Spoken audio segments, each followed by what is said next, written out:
Okay. Okay. Do you think that every single show, and I'm sure that show was scripted, probably, I would say at least, while knowing WCW, at least a couple days beforehand. But most of the shows are scripted, maybe months in advance. But with WCW, who knows? Well, normally WCW is about 3 hours in advance, but that's another story. That's another show. Okay. But anyway, I mean, what's the big deal? They've already done this angle. They're furthering the storyline along. And please do not stop WCW from actually furthering a storyline. And I mean, did you take resentment to any other show, any other, entertainment that was out there that, maybe even had a car wreck or had a death or anything along those lines? I mean, why the big deal coming, why all the bashing? I mean, and you weren't the only one. Right. This was all over the internet. And you weren't the, and everyone else, it seems to be bashing WCW, and I can't understand why. Well, the one thing, and most of the points that you and Cam made, I will agree with. Certainly, this is a storyline they have done in the past with Goldberg. This has been scripted out for some time, so it was already in the script to do this angle on this past Monday. And certainly nobody knew what was going to happen on Sunday with Dale Earnhardt. But what my feeling is that I was sitting here in my suite, and I was reading the USA Today, going over the whole thing with Earnhardt. And you're talking about something that happened just, a little over 24 hours prior. And I'm sure this is going to be something that's going to be argued over the next, few years probably. But probably what happened Sunday with Dale Earnhardt may be the most tragic display in sports history. Okay. Dale Earnhardt to NASCAR was the equivalent of a Michael Jordan to basketball. Sure. And even what Dan Patrick said, it was not just a Michael Jordan. Dale Earnhardt represented the past, present, and future of his sport, right, which I think is arguable. Right. The one thing I had a problem with is that because it was so fresh on everybody's mind, and not just NASCAR fans, but and certainly I'm not a NASCAR fan. I said that on the hotline on Monday, but I certainly respect what they do. My wife, who's really not a sports fan in any aspect, she was kind of, upset over the Dale Earnhardt thing. A lot of people were. Monday, what happened this past Monday, I think a lot of people, we certainly know there's some crossover between wrestling fans and NASCAR fans. That's no big surprise. I think a lot of people were probably tuning in to Nitro to see some kind, something to get their mind off of the last 24 hours. And the first thing you see is the casket. You hear the funeral music, and you see all that. And I understand, again, it was scripted in advance. However, I just think given the circumstances of this situation, I think the proper thing to do would have been to have done a rewrite. I mentioned on the hotline either yesterday or today. I think the proper thing to do would maybe to rescript that and make it a Kevin Nash retirement party, a mock celebration making fun of Kevin Nash. You could still do that in the same light. You want to have the heels out there making fun of Kevin Nash. That could have been done. I just think that the funeral, with everything with Earnhardt, I just think it was too soon. And let's face it, we know that WCW has done some last-minute rewrites in the past. Of course. Things happen. Sid Vicious broke his leg, they had to rewrite. The night that Diamond Dallas Page and Kevin Nash bolted out after the fight with Scott Steiner, they had to do a complete rewrite of the show, and the show was already on the air. So it's not out of the realm of possibility for these guys to rewrite the show on the fly, and I think that's what should have happened this past Monday. I just think, and granted, I'm not a big NASCAR fan, and of course, I sympathize to those that, really felt, a one-on-one with Earnhardt and, of course, his family. Sure. But at the same point, people die every single day, every single minute, every single second on this planet. Right. And I think really that, all of us have just got to be a little bit too sensitive over this whole thing. And if, I'm just talking of political correctness as a whole. Of course, this is a whole other show also. But, I don't see why everyone is bashing Nitro when there's probably, 100 other shows that night that had to deal with death at some point. Most notably, I don't know if you read it or not, Shawn, but the Jay Leno thing, where they started off his program and they showed a scene of a car crash and going over a bridge. At least I didn't see that. And it's like, okay, is this just wrestling fans who were upset? Is it mainstream media? Who's pointing the finger here? And of course, anyone in mainstream media will take the opportunity to say that was tacky and tasteless. Yeah, absolutely. But look, it's wrestling. What do you expect? That's out there big time right now with the XFL, Vince McMahon grabbing all the headlines when it comes to wrestling at this point. Right, and and honestly, Monday nights, I'm sure that you guys are with me on this. We all watch wrestling. I couldn't really tell you what else is on Mondays. But the difference is with other forms of entertainment, and I guess Leno could have done this also, is that WCW, being a live program, had the opportunity to change the script. They could have easily done that, and they had 24 hours to take a look at their program and say, you know what, maybe we shouldn't do this. Maybe we should tweak it a little bit. Even if they had put it off to maybe Thunder, even though the taping would have happened on Monday, right. Just 24 hours after the accident, I think was just too soon to see something like that. And again, the crossover between wrestling fans and NASCAR fans is very great, and I think a lot of fans, and like you mentioned, Willie, this has been a debate on the internet as well. A lot of people took offense to this past Monday, and I don't think WCW certainly did it intentionally to try and offend anybody. They just simply went ahead with what the storyline was. I just think in this case, maybe the best thing to have done was to have changed it this past week. Okay. Well, like I said, I respect your opinion. I just disagree. I certainly respect your bleeding heart liberal opinion on this, but that's okay. I've never accused of being bad before, but wow. You know what? I agree with Willie and Cam. Probably the first time that's ever going to happen, ever.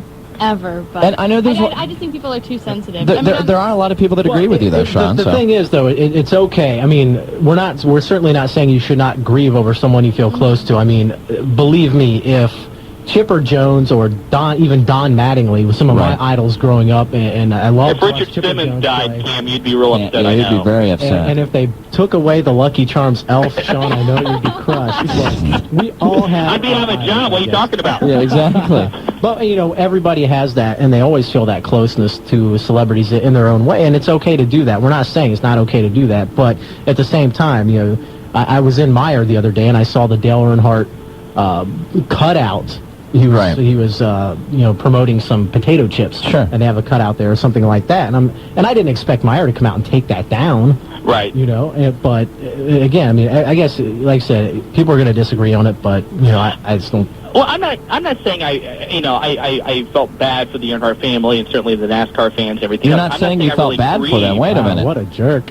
I'm not saying I really grieved for Dale Earnhardt because I wasn't a huge fan, like I said, but I certainly respect what he did. I feel bad. What happened this past weekend was a huge tragedy. But also what you said earlier, people look at what WCW did this past Monday, people that aren't wrestling fans in the mainstream media, and they look at that and go, there's another look at, look at what wrestling's doing now, look how tasteless.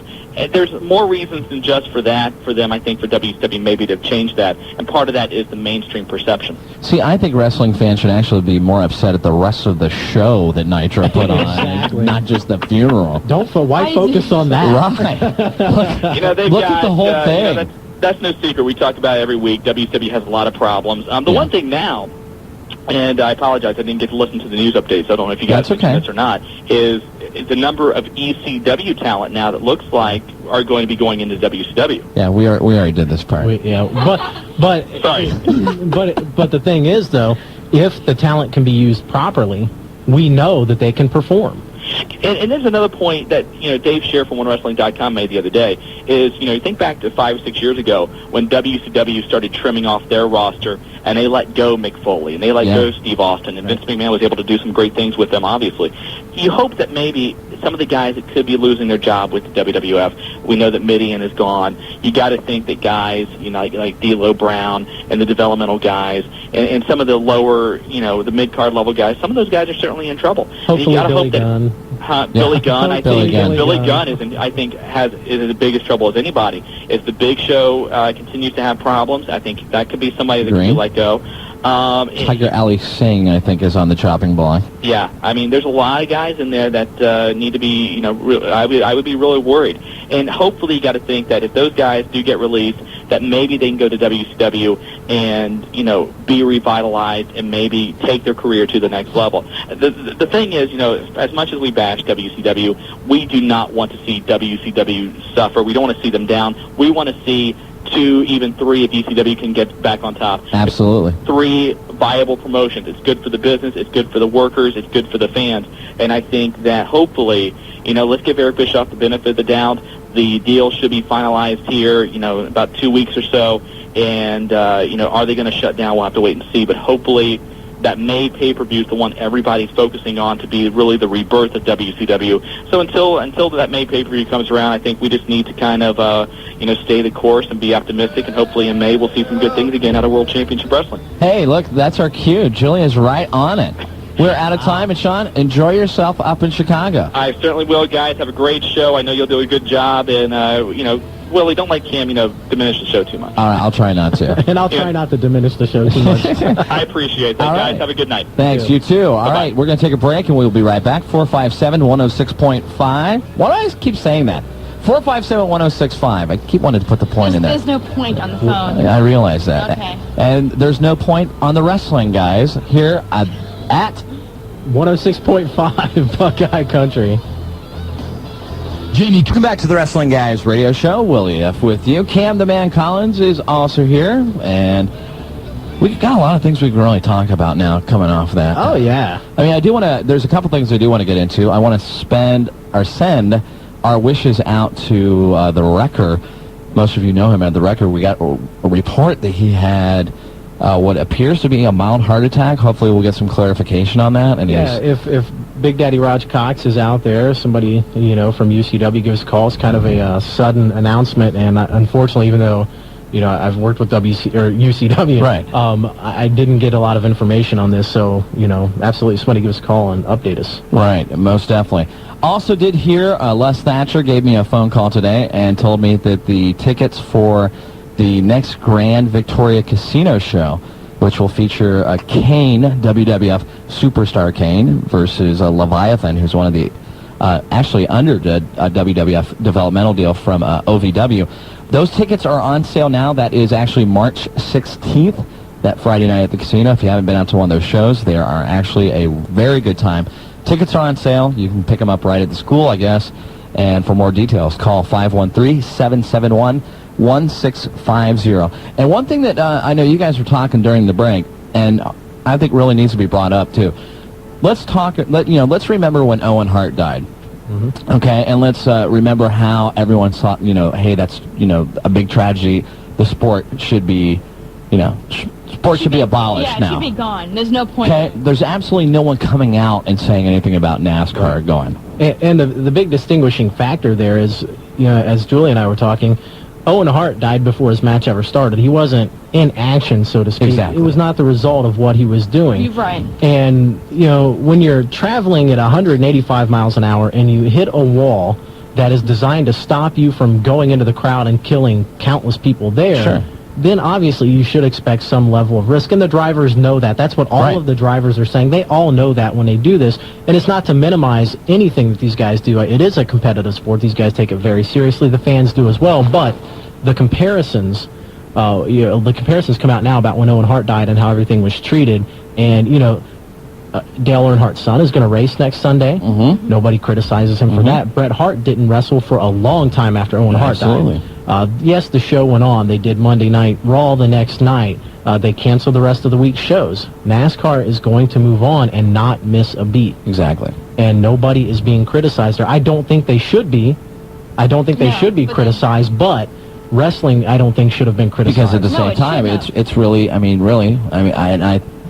you guys can shoot me down if I'm wrong, but NASCAR is not as popular as wrestling, so of course, why criticize? Why go after it? Well, Julia made an excellent point also. How many replays have you seen of the Dale Earnhardt crash? Oh, most definitely. Inside the car, outside the car. How many did we see of Owen Hart? Zero. See, it's like not one was put out by Vince McMahon.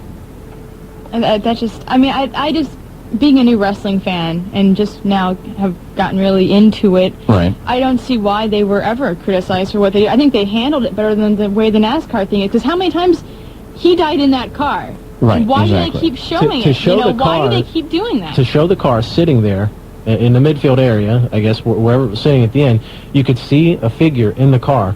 Well, that figure is a deceased Dale Earnhardt. Right. And they focus on it time and time again, and that's got to be gut-wrenching for the family and the people who really adored him. They've got to be saying, please, stop that already. Absolutely, I agree with you. Of course, we want to know what you think, 457-1065. Let's go ahead and take some calls. I know on line one we have the Undertaker guy. What's going on? Are you there? Are you there? I don't think he's there. Okay, well, we'll move on to line two, because And we have Hellraiser. Hellraiser. Hey guys. Hey, how are you? Yeah. When are they going to bring back Goldberg? I think what's going to happen, and what I've been hearing is that now, of course, WCW may not shut down. Now I keep hearing rumblings, well, now we don't, we're not going to shut down like we're going to. So much momentum going. 2.0. Whatever that means. I think what's going to happen is, of course, after Greed, you're going to see basically Scott Steiner take out DDP. So basically all the faces are going to be gone, or actually all of the major faces. And I keep thinking, what do all these younger guys feel, that are supposedly faces? How they feel about everyone thinking that all the faces are gone now from WCW. Right. Anyway, and what you'll see is I think that they will all come back along with Hulk Hogan, and go up against Flair's regime. Now, I did, B.J. Bethel submitted an excellent report on an interview that Goldberg conducted, and Goldberg said that he is he's recuperating his shoulder. He had shoulder surgery, and he said he will not come back until he is 100%. He made that mistake before, and it cost him, so now he is just sitting on the sidelines, and he's going to wait this whole thing out and see what they have in store for him. And he sounded kind of excited because he may have some input as to what his character will develop into. So it will probably be a while, but he's definitely not gone. He's still locked up under contract for another 2 to 3 years. Yeah, absolutely. So He's not going anywhere. None of those guys are. And anytime, really, that you hear one of their names on TV, you also know that they'll be coming back real soon. In fact, they even dropped the Scott Hall bombshell by mentioning his name. So I almost guarantee you Scott Hall will be back with that company very shortly. Right. Yeah. Do you know when Shane McMahon might come back? I really think either at the pay-per-view or shortly after. I really think that they're going to use him in some capacity at WrestleMania. I mean, we can see some things for WrestleMania starting to already form. I mean, the Hardy Boys, as it looks of right now, those guys are going to split. I'm sorry. Can I just say right now, there is no kissing in wrestling. That's right. That should never have hit the airwaves. That was the most disgusting thing I've ever seen. You wanted to be there, is what it actually was. There's no crying in baseball, and there's no kissing in wrestling. You were just jealous of right. And anytime, it's a standard, wrestling cliche. As soon as you bring a woman into the mix, as soon as one of the tag team guys gets involved with her, the team always splits up.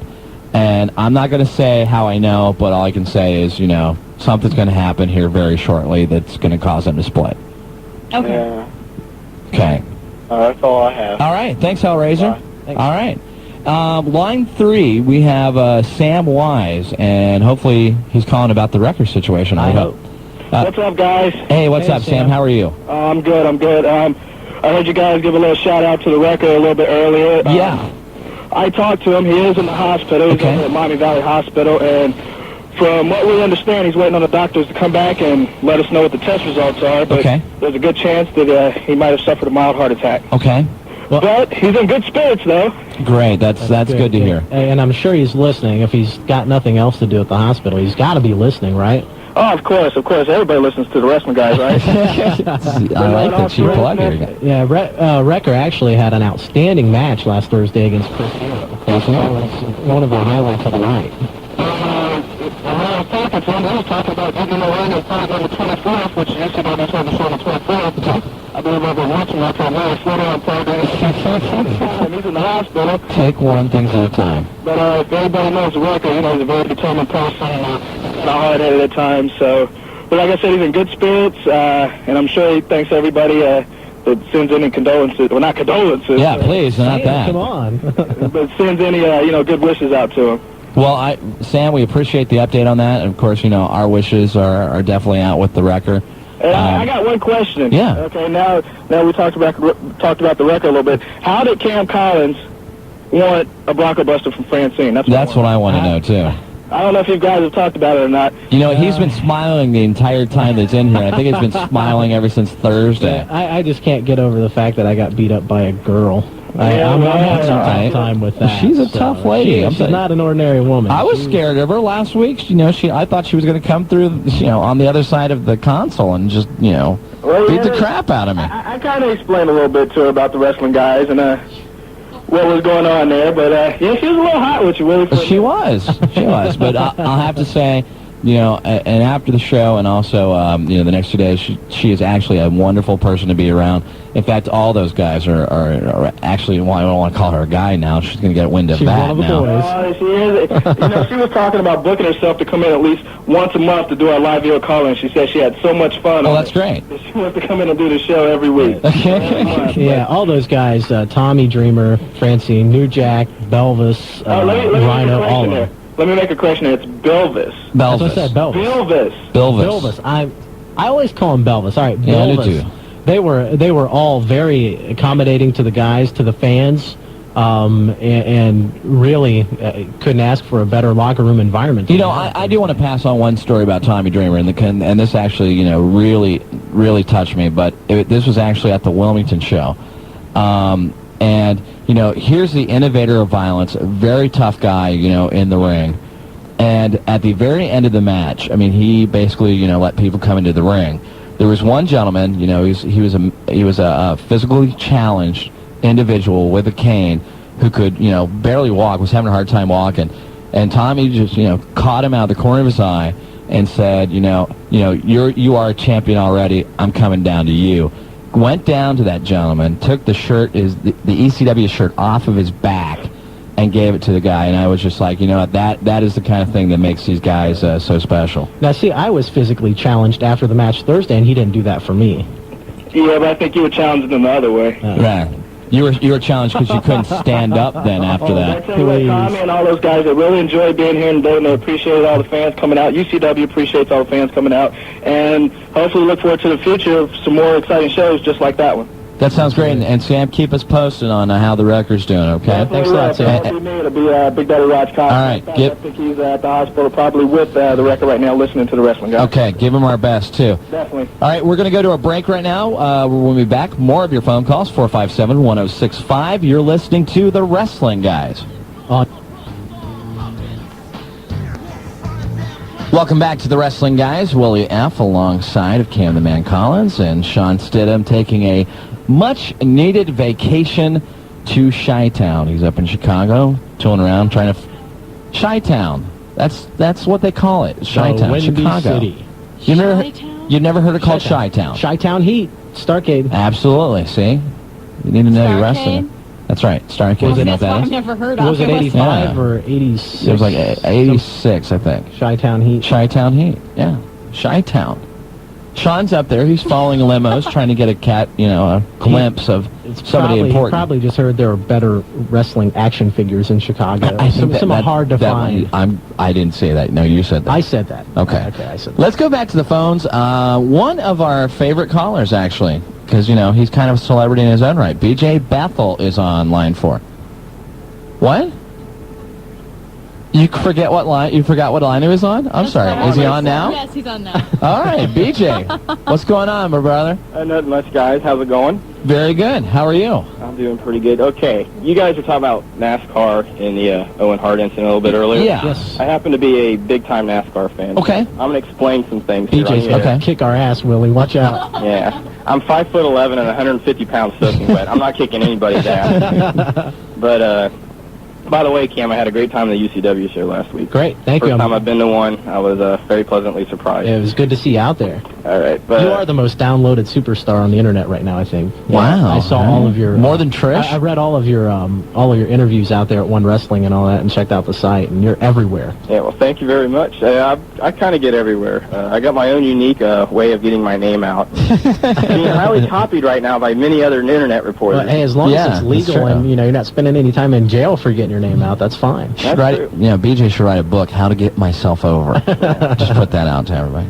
Okay, but anyway, all right, on NASCAR, this is how it works. When there's ever been a death or something, which this is the first on-track death I think they've had in, at least over the last decade. During a race? Yeah, during a race. Because they had two deaths in warm-ups last year, right? Yeah, I'm right. I shouldn't say on track. I should mean during a race. During an actual race. Yeah, during an actual race. This is the first time they've had a wreck in a long time. The last 4 deaths they've had, which were, I think, Rodney Orr, Neil Bonnet, Kenny Irwin, and Adam Petty, all occurred during practice time. Right. All those wrecks are filmed. They were all caught on tape, but due to NASCAR policy, they're not released. that's due to they want to protect the driver's family. They want to keep them from getting that, keep the family from having to watch it over and over again. Right. Like what happened to Dale Earnhardt. Absolutely. That was a case.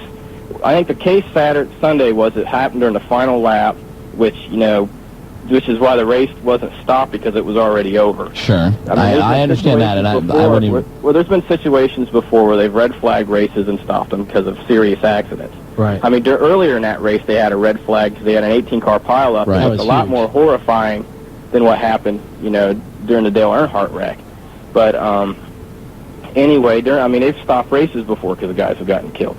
In the WWF case, they scooped Owen Hart off the mat, got him out of there, and went on right to the next segment. Sure. I don't see any comparison there. Now, whether Vince was right to do that or not, that's not me to judge. Right. But and honestly, BJ, that's a case that will be argued to the end of time. Yeah. It really is. I mean, it's a matter of personal opinion. Yeah, there's people there's equal, sides to both. I can see why some say one thing. I can see why some say the other. Another thing, the way they promote, the way Fox did the whole thing is who I have the biggest problem with. Because they should not have released the footage after the race once they knew it was a fatality. I agree. And now, it was pretty obvious when they quit showing the car during Michael Waltrip's little, thing in Victory Circle. It was pretty bad. When they take the camera off, they don't discuss it. That's how you know there's trouble. Right. Because they're usually extricating the car, and NASCAR has a policy of not showing that on camera. Did they also not bring out the dreaded blue tarp? Yeah, they talk about the blue tarp. They always bring that out for a really bad accident. Don't they have a blue tarp they bring out to kind of shield the crowd? Yeah, sometimes I've heard of that past. That's happened in the past before. But I know nowadays that there used to be, if you're dead on the scene, you're dead on the scene. They took care of it like that. Now, no matter what happens to the driver, they take them to the hospital anyway in the ambulance. One, to keep the fans from getting freaked out. Two, they want to make sure that they've taken, no short turn and making sure that they could have saved the driver. Right. Sure. And that's how they operate. Fox, I think, probably has more to blame with the footage being out there. There was actually an on-camera shot inside the cockpit of his car of Earnhardt during the race, but they've never aired that since. I know. Actually, I saw it on, I believe it was MSNBC. Oh, really? They showed it 3 times in the span of 5 minutes. Was it the one where they showed the hood crinkling? There's one camera shot on the hood of the car where you see him hitting the wall, but you don't see him in it. There's one actual camera shot I think Fox showed once, because no one really believed it was that bad of a wreck. Oh, okay. They showed a shot with Dale Earnhart in the shot? Yeah. There's actually a shot, I believe, that was like that. Yeah, that's pretty tasteless. Yeah. All right, well, BJ, let me play devil's advocate with you on this. All right. And this is another facet of this little discussion that we had. Now, of course, the thing that Owen was doing was a stunt, okay, and it was actually done to appease the fans. Yeah. Now, correct me if I'm wrong, because I don't know my NASCAR facts very quick, but they had modified all of the cars, right? Correct me if I'm wrong on this. They had modified the cars so they could only reach, a certain speed? Right. Yeah, restrictor plate. Okay, and this was to cause the cars to do what? Actually bunch together more, right? Create the cars would actually be closer. Right, okay. The teams on the end, the smaller teams, they don't necessarily have a sponsor a chance to compete with Robert Yates and Richard Childress and all those guys. But at the same time, it was going to cause the cars to be a lot closer together, correct? Yeah. Okay. So isn't NASCAR a little bit at fault, too, for, creating a stunt that would appease the fans the same way that the WWF for creating, essentially a stunt that killed Owen Hart? I can't argue with you on that. Okay. I don't know who's to say if either party's wrong in that. Because, I know Vince McMahon didn't intend for Owen Hart to fall down from the rafters. Absolutely. So Absolutely. And I know NASCAR didn't intend for Dale Earnhardt, their number one draw in history. The guy makes almost as much money a year as Michael Jordan. I know they didn't intend for him to hit the wall and die. Sure. Right. And I think both those questions are moot. Both things were done to excite fans, yes. Both were done to get ratings and to make money and all that, yes. But there was never any preconceived notion of cause harm to anybody in that. And I think the point that really needs to be driven home is not so much who's at fault, but we're looking at two very distinct tragedies that impacted their respective professions profoundly. Oh, yeah. You're looking at two guys that were family guys and brilliant people and were credits to their sport. Died well before their time. Oh, yeah. And still had a lot to offer to their respective profession.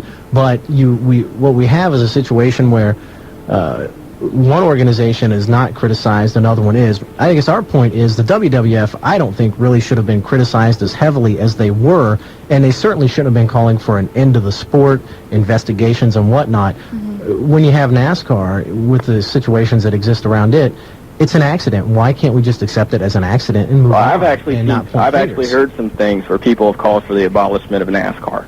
Well, and that's during been the last going on. couple days. Yeah, that's probably been going on, though. Well, I don't think it's as...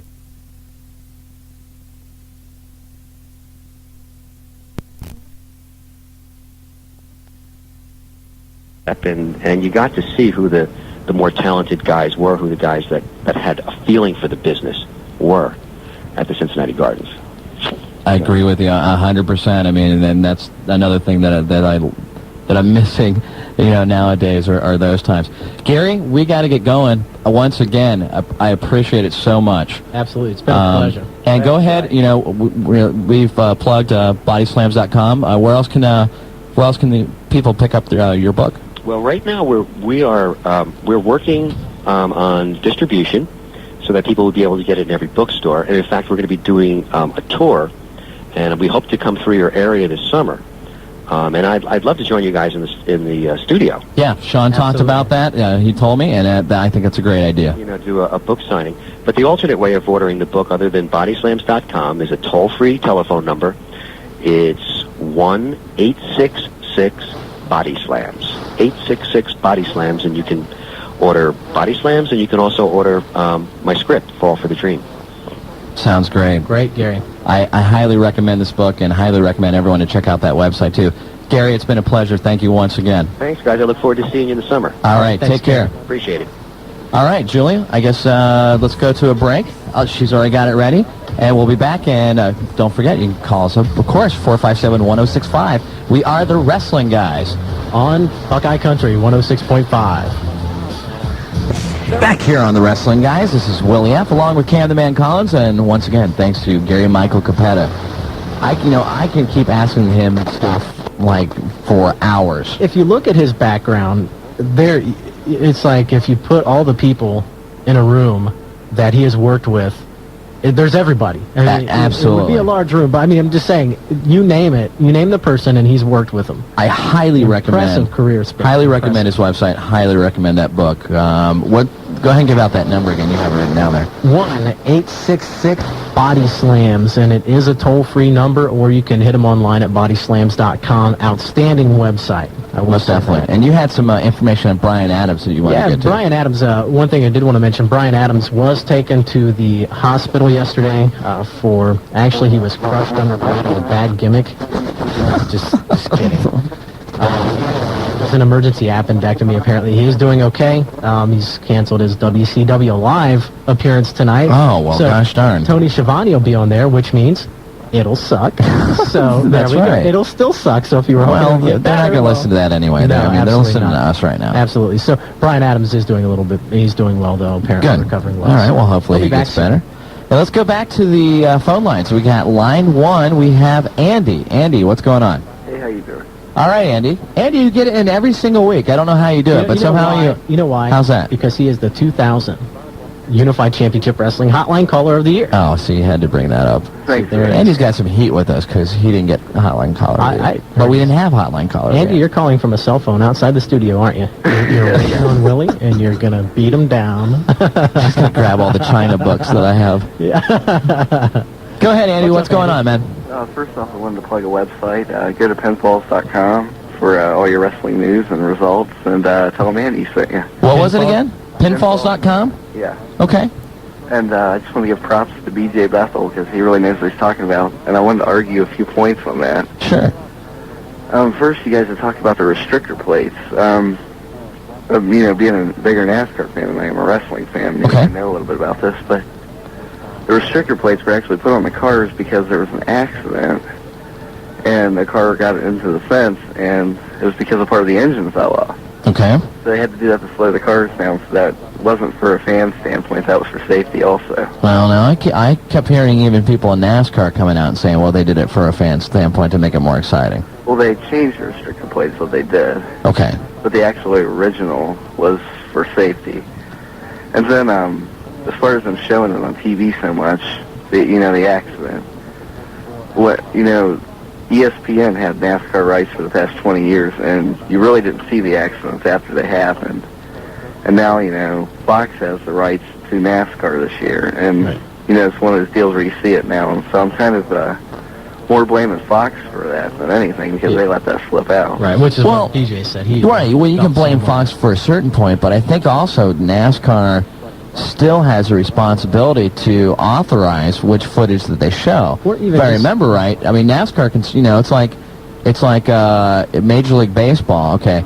Yes, they have that initial time to show it, but every time after that, okay, it can, footage can't be used without the, express written consent of Major League Baseball, and I'm pretty sure NASCAR has that same policy. Even if NASCAR just came out and said, "Hey, we don't approve of this. Mm-hmm. We have just explain, hey, we don't have any control over this, and we do not approve of it." It's going on, and we'll see it. And at the end of the year, when they do a recap of the year's happenings, we'll see it again. It'll come right back. You're absolutely right.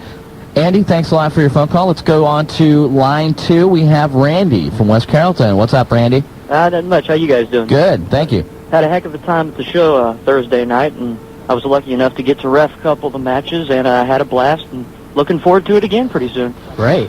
Had a question about the whereabouts of Scott Hall and what he was up to besides keying limos, fondling old ladies, and repairing taxi cabs. Well, if you notice too, Scott Hall, he hasn't been in the news a lot lately, and with Flair dropping the Scott Hall, dropping the name this past Monday, I would almost bet, because I don't think that Flair's the kind of guy that would go out and just drop names of people that weren't going to be used by the company at a later date, and I'm almost fairly certain, Eric Bischoff has said, that Scott Hall has a place in this business if Scott Hall can get his act together.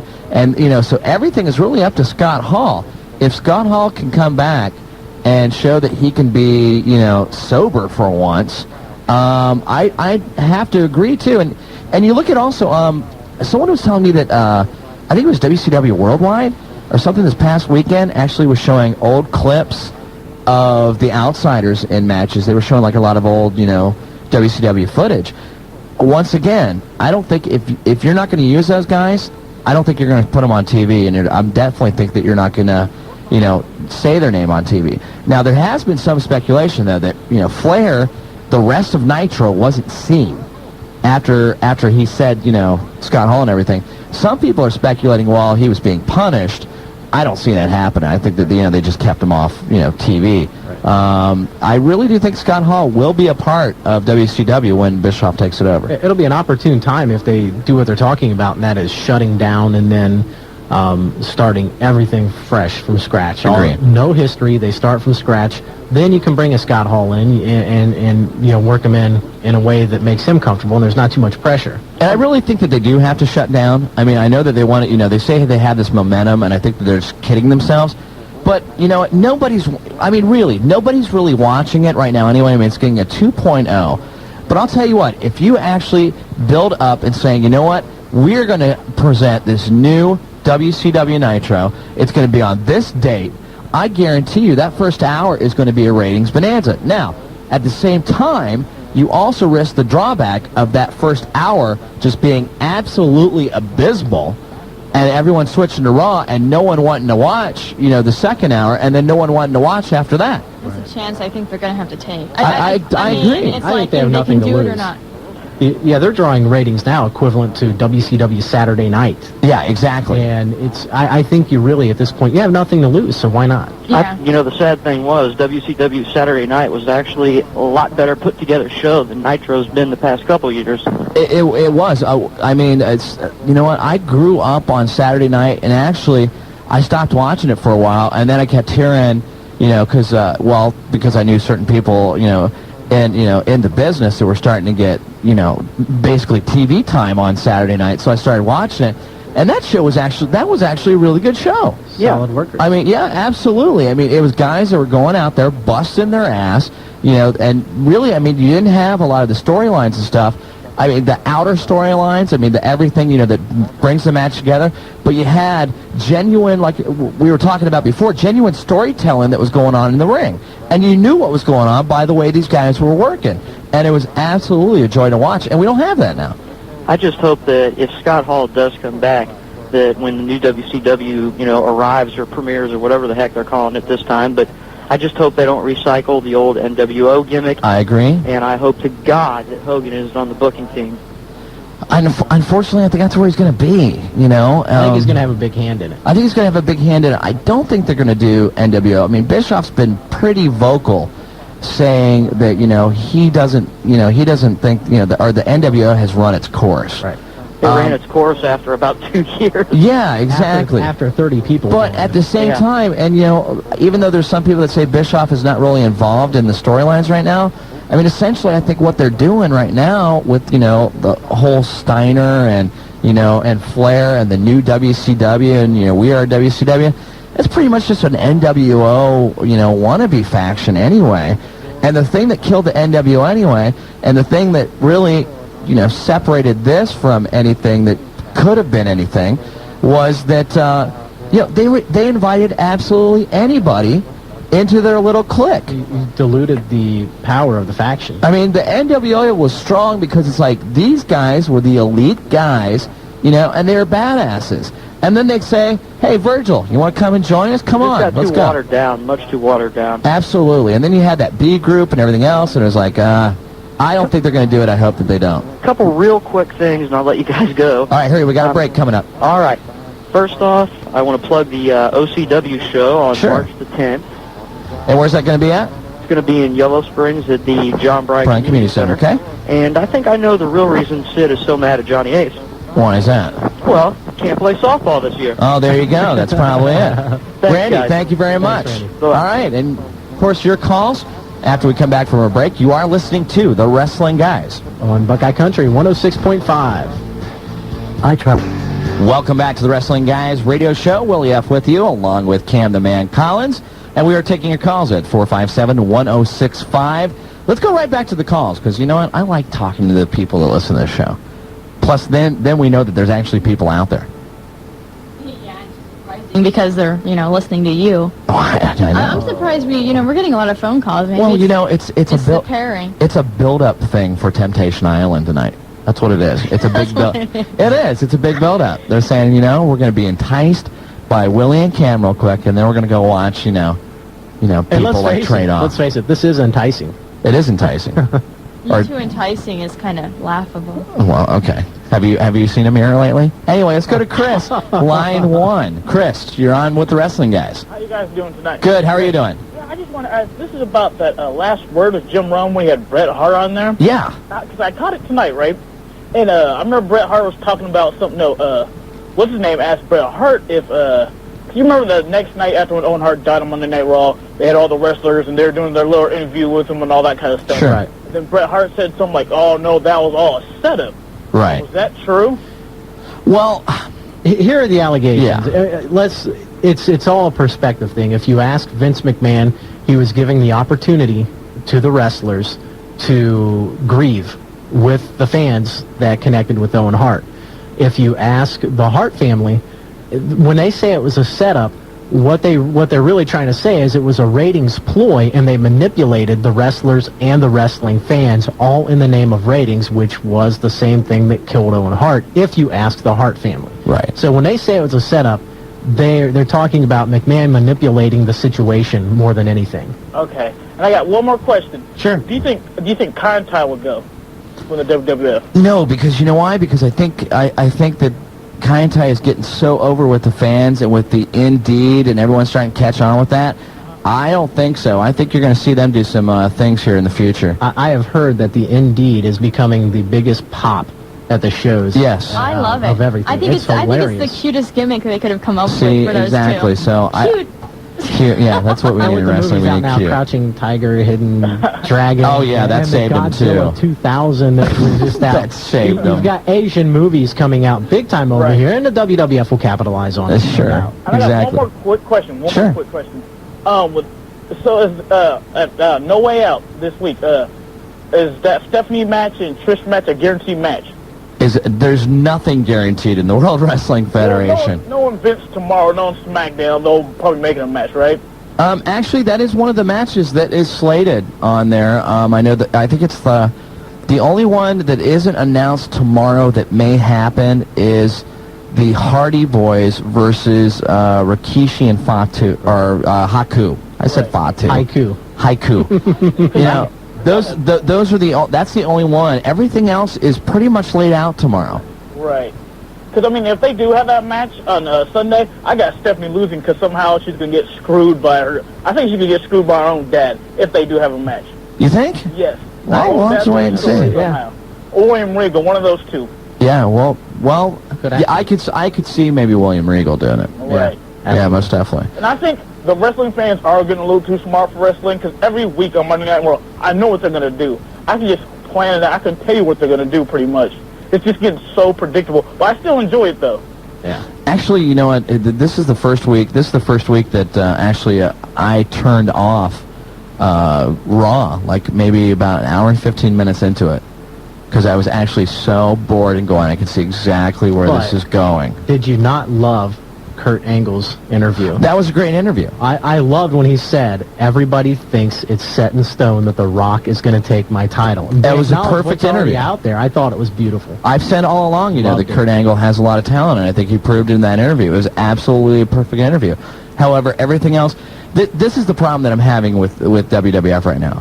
And it seems like I have a problem with somebody every single week. But how many times do they have to replay a clip, particularly after it's, you know, we've just seen it. Right. You know, we come back from a commercial and hey, then we're lambasted with it again. It's not like they showed anything. There's nothing that happened during the break that we missed. No, absolutely not. Recapping us just in case we missed it. Just in case we missed it, yeah. So I agree. I don't know. I turned it off, and of course I didn't turn over then to Nitro either. I just went on the computer and I looked at porn at that point on the computer. We don't want to know about your personal life. Thanks. And anyway. now let's carpal tunnel. But anyway, I think the Undertaker guy's on line 2. Line 2. We have Undertaker guy. What's going on? Not too bad. How you doing tonight? Good. Okay, I'd like to start out by agreeing with you about Darren Hart. Okay. Because, I mean, come on, the guy just drives a car. And they're making out like he died like John F. Kennedy here. Well, you know, hey, now, John F. Kennedy was only in a car, too. Right.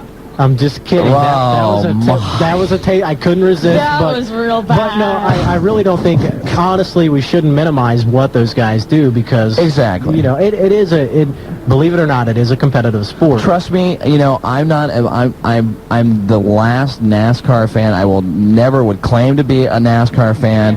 I don't understand it. But at the same, go around in circles. Exactly. But at the same time, it's like, hey, you know, to some people, you know, that appeased them, that appealed to them, and Dale Earnhardt was able to make a connection with them.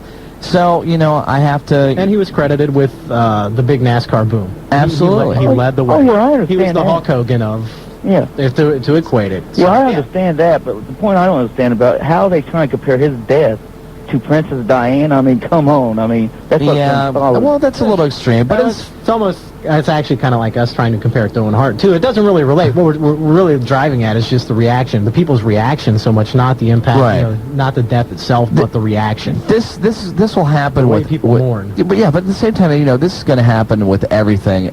The media gets a hold of something. Of course, here we are, and you know, basically we are the media, though, too. You know, well, I mean, we are. This is the media, too, all right? But at the same time, you know, you get a hold of something, and in order to get those ratings, of course, you know like Inside Edition. Are those even on anymore? What? Inside Edition, Current Affairs, stuff like that? Are they really? Stuff like that under different names. Oh, under different names now? But in order to get the ratings, of course, you know, they're going to keep capitalizing and hating. My question to you is seriously, do you consider NASCAR drivers professional athletes? I don't. Yeah, actually I do, because actually the endurance that they have to go through I didn't at one point until I forget where I either read a book or I either read a book or thanks. I haven't read a book or saw a special or something like that had everything that they have to go through. And those guys actually, believe it or not, they have to be in pretty good shape. They have to be in shape. You got to realize what it takes to control a car at 180 miles an hour. Absolutely. The conditioning to last for multiple. I mean, honestly, how many of you stop and take a break when you make a road trip? Sure. And these guys are going 500 miles with a pit stop here and there and trying to be competitive. So I think they are a different kind of athlete. Yeah, I agree with that. All right, let's go back to the phone lines. Line 5. Robert from Riverside. How you doing? I'm fine, guys. Just wanted to tell you I had a great time at the UCW show. And Cam, I heard what you said about me. I appreciate it, bud. You're a good guy. What'd you say? What did I say? Did I say something about Robert from Riverside? No. Earlier, you talked to Dave Diamond. And you said some good things about me, and I appreciate that. You're a good guy. Oh, well, thank you. There you go. And the only thing is, I wish it was me that was getting Bronco Buster. Just like you, bud. I would have been your stunt double for that. I think we all did. Prove a point, and that point is everybody wishes they were Cam the Man Collins. And at that moment, that was true. Well, at that moment, for the first time ever, ever. In Willie's entire life. Entire life, did I wish that I was Cam the Man Collins.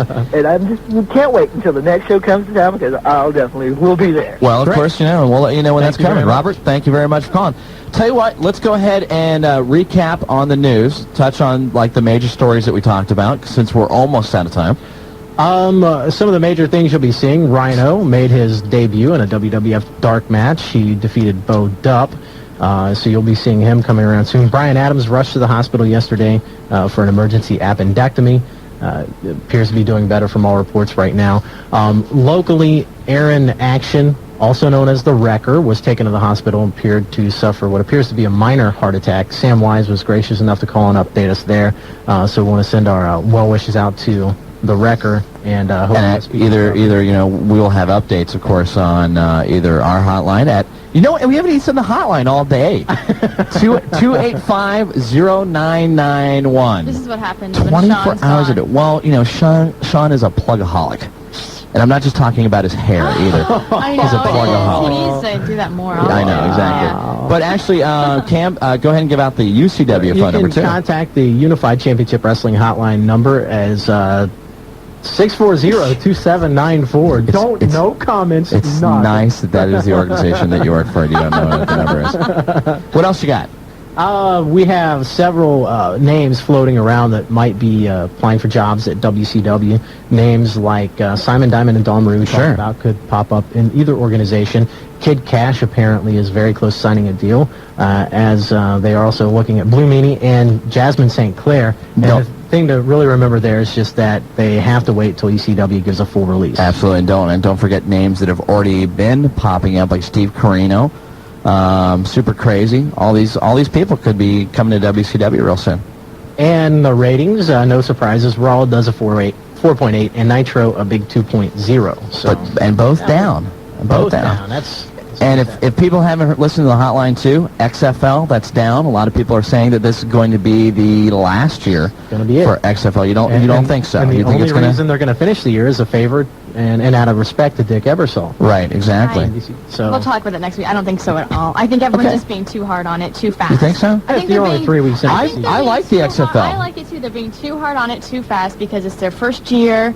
It's not going to be that popular yet. I mean, most things aren't the first time they come out, so give it some time. Yeah, the Super Bowl wasn't all that popular. It was laughed at, the first Super Bowl. True. So, and as I stated, too, don't forget that the tickets for the March 16th show at the Grand Victoria, featuring Superstar Kane from the WWF, those are on sale right now. And you can call area code 513-771-1650. That is all of our time. Thank you so much, Cam the Man. Thank you so much for coming in tonight. Thank you very much for having me on.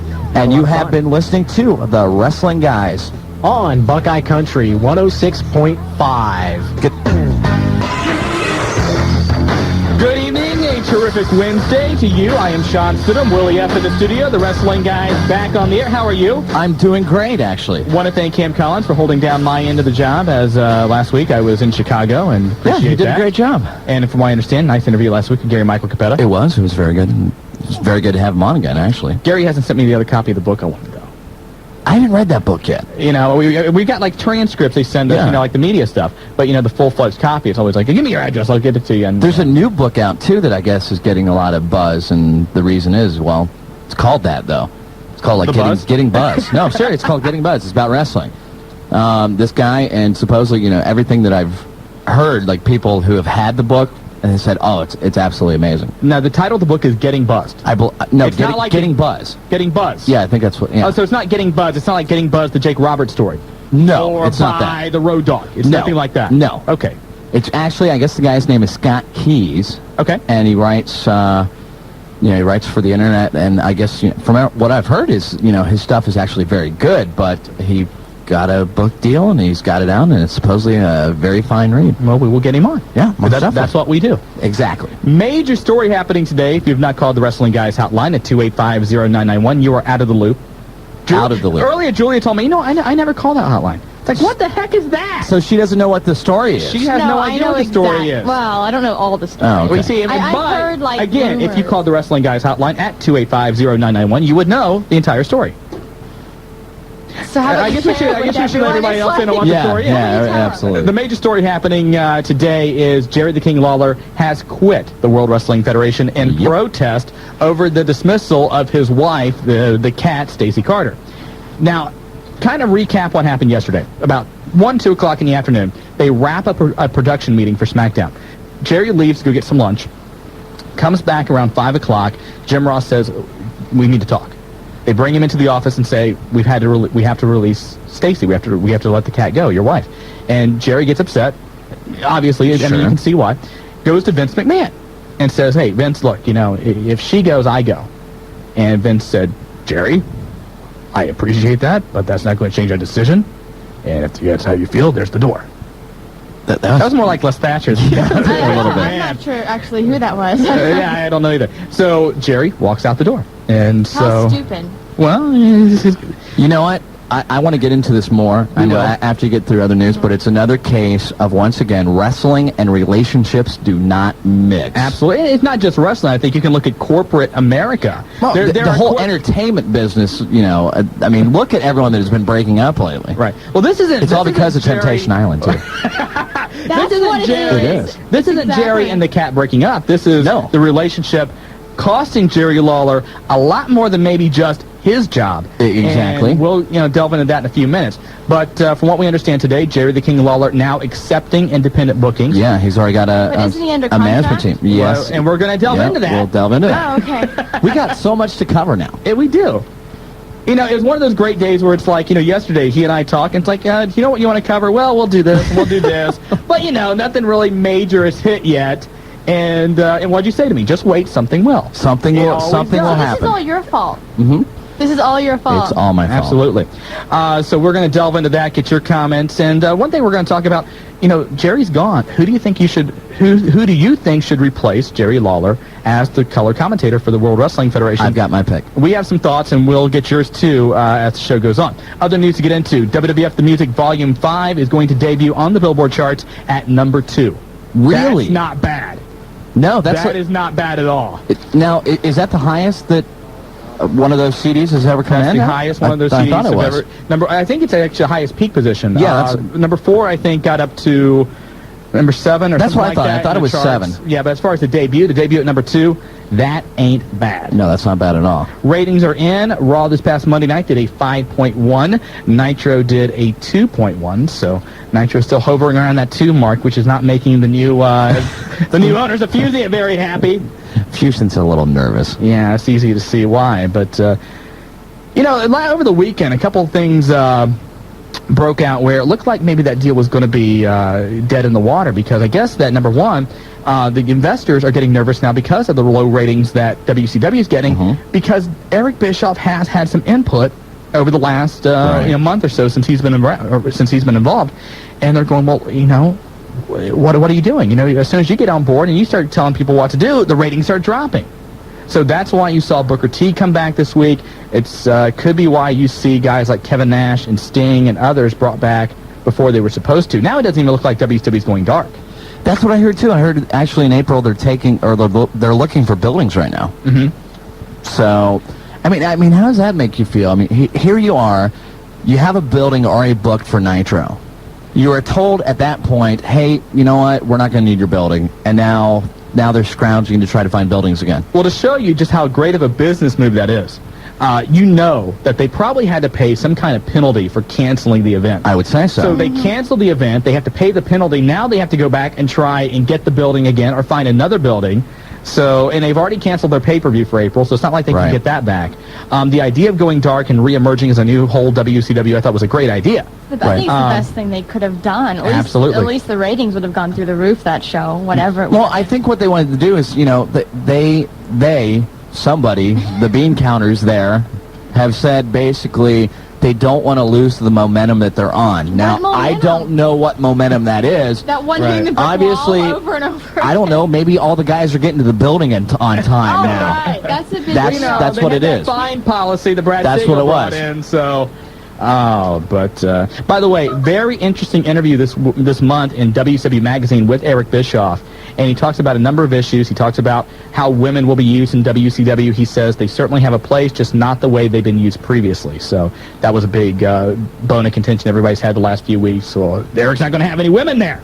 We're not going to watch. Oh, we want puppies. As long as Nash is there. As long as some of those guys are there, they're going to still have. There'll be plenty of women in there. They might not be on camera. But there'll be plenty of women there. Stop. And one thing that Dave Meltzer...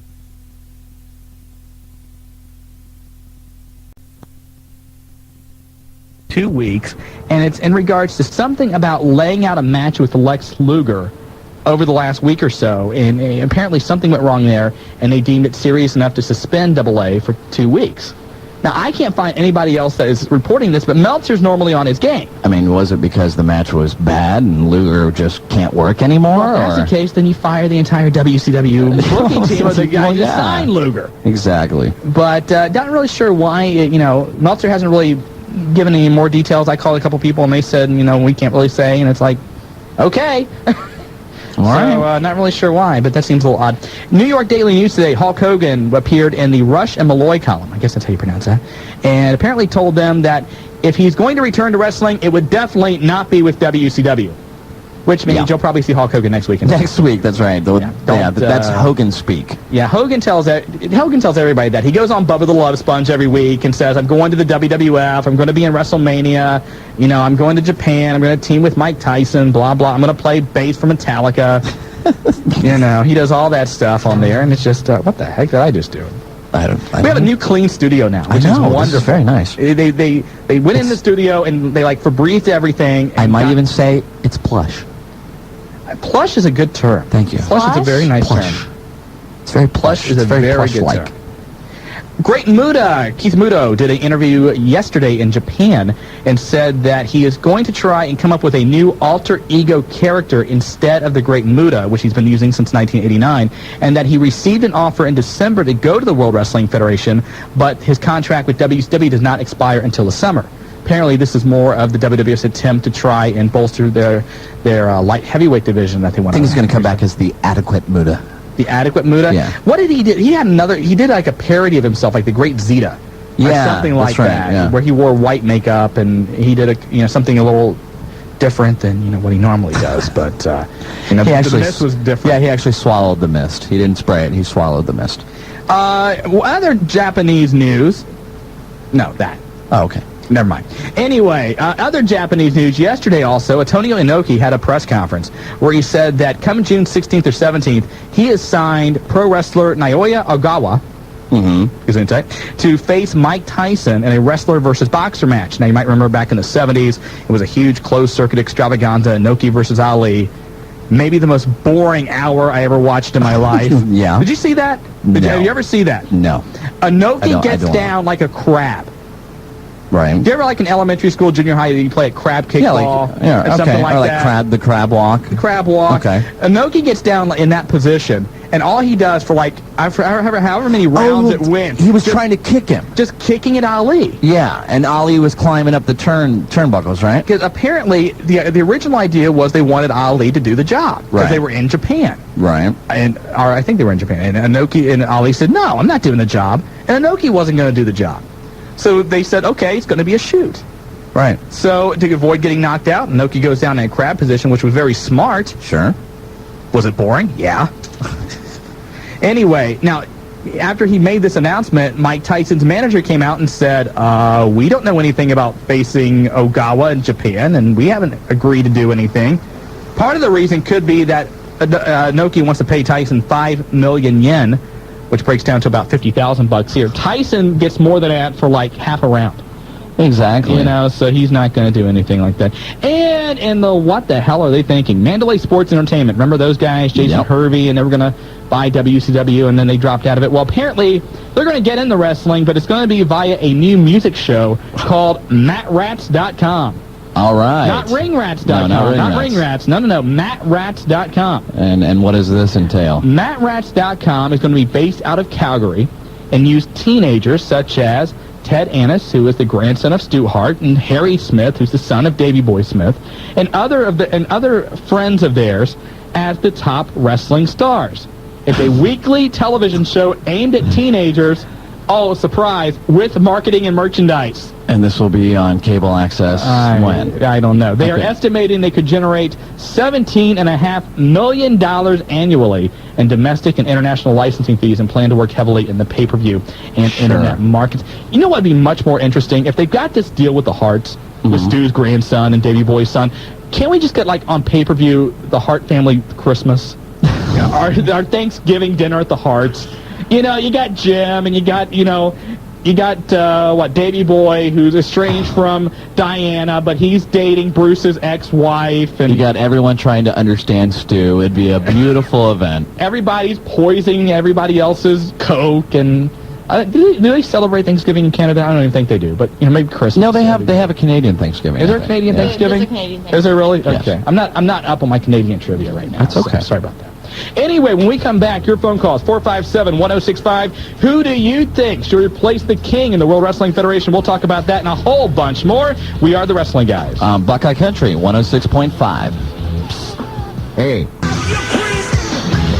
Welcome back. We are the Wrestling Guys. I'm Shawn Stidham, along with Willie F. Julia behind the board, pressing all the buttons. And back here another week at Buckeye Country 106.5. Of course, the major story we're talking about tonight, Jerry the King Lawler no longer with the World Wrestling Federation. And as we said in the news report, we'll delve into a little bit more now. And we are taking your phone calls on the subject at 457-1065. Basically, here's what we've heard, is that there was some kind of disagreement between the Cat and Vince McMahon. Right. And over the last few weeks, Jerry Lawler, I guess, had been really kind of vocally saying the Cat needs to be on TV. The Cat needs to be on TV. I want her on TV. Well, sure. And so they put her on TV. They get her into the new storyline with the RTC, and everything looked like it was going fine. I thought she did a pretty good job at the pay-per-view as far as acting and everything else. And then yesterday, everything came to a head. Jerry Lawler leaves. At the SmackDown tapings last night, he was replaced by Jim Ross and Taz, along with Michael Cole. And no word's been, said as far as who's going to permanently replace him or whatever. There was a lot of talk that, well, this will all blow over, and they'll go ahead and, everybody will be singing Kumbaya by the weekend. I don't know if that's going to be the case. I don't think so. I don't know if that's going to be the case, and everyone has to realize Lawler's got a lot more in this than a lot of people know. Memphis Championship Wrestling is one of the farm clubs for the WWF. Jerry Lawler is in charge of Memphis Championship Wrestling. Yep. All those guys that are down there could be basically out of developmental deals here real shortly if they want to cut ties with Lawler as far as that goes. One subject, we broke it over the weekend about Joey Matthews and Christian York. Absolutely. Two guys that just got signed by the WWF. They were sent to Memphis. Yes, they were. And the thing about also with Jerry Lawler, he's got 2 years left on his WWF deal. I know that he, according to this, he's now taking independent bookings. I don't see how he can. This thing is going to go to court.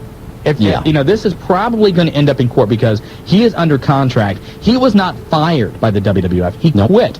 And, most of you, I'm sure, are aware of. If you quit your job, you cannot go collect unemployment. You can't, if you're under contract and you quit, sorry about your luck. Sit at home for a couple of years. Exactly. The other thing, too, is from people I've talked to, apparently there's been some pressure on the World Wrestling Federation. There's some people with some influence, trying to tell Vince, Memphis is really not churning out the stars like we expected them to, and we've known that for a while. We've heard about that for a while. Yeah, and we need to maybe look at doing something else. Right. But Vince liked Jerry personally. He likes him a lot, and everybody said, that relationship between Vince and Jerry is really getting in the way with Memphis Wrestling. But now that relationship looks like it could be out the window, and unless Vince finds a soft spot in his heart, then this thing is probably going to be, Jerry Lawler with the WWF is probably going to be done, and he's not going to do anything for a couple of years. Now, Kat was fired. Kat can do whatever she wants to. She can walk right into Atlanta and WCW if they want her. But Jerry's going to have to sit at home unless he can negotiate a release from his contract. And as I touched on before, it's just another case of wrestling and relationships don't mix. You can go down the list. Randy Savage, Miss Elizabeth, split. Steve Mongo and Deborah McMichael, split. About the only one that's really still going, we have DDP and Kimberly, right? But they were supposedly on the rocks for a while. And there's some weird stuff that I'm not going to get into that I've heard about. We've mentioned it on the show before. That's about what with DDP and Kimberly? Yeah, we've talked about some stuff before. Have we? Yes, we have. Well, I wasn't here. I wasn't. No, but you were here in spirit. Okay. It's like I think Dreamer and Francine. Francine, yeah. Okay, and then you have now what's going to happen with Simon Diamond and Don Marie? Now Simon Diamond, I know you talked about this. Simon Diamond's being looked at from WCW, and Don Marie is being looked at by the WWF, and you basically got it's not. I'm sorry, it's not going to work. With and they're married now, and really? Yes, they got married, and.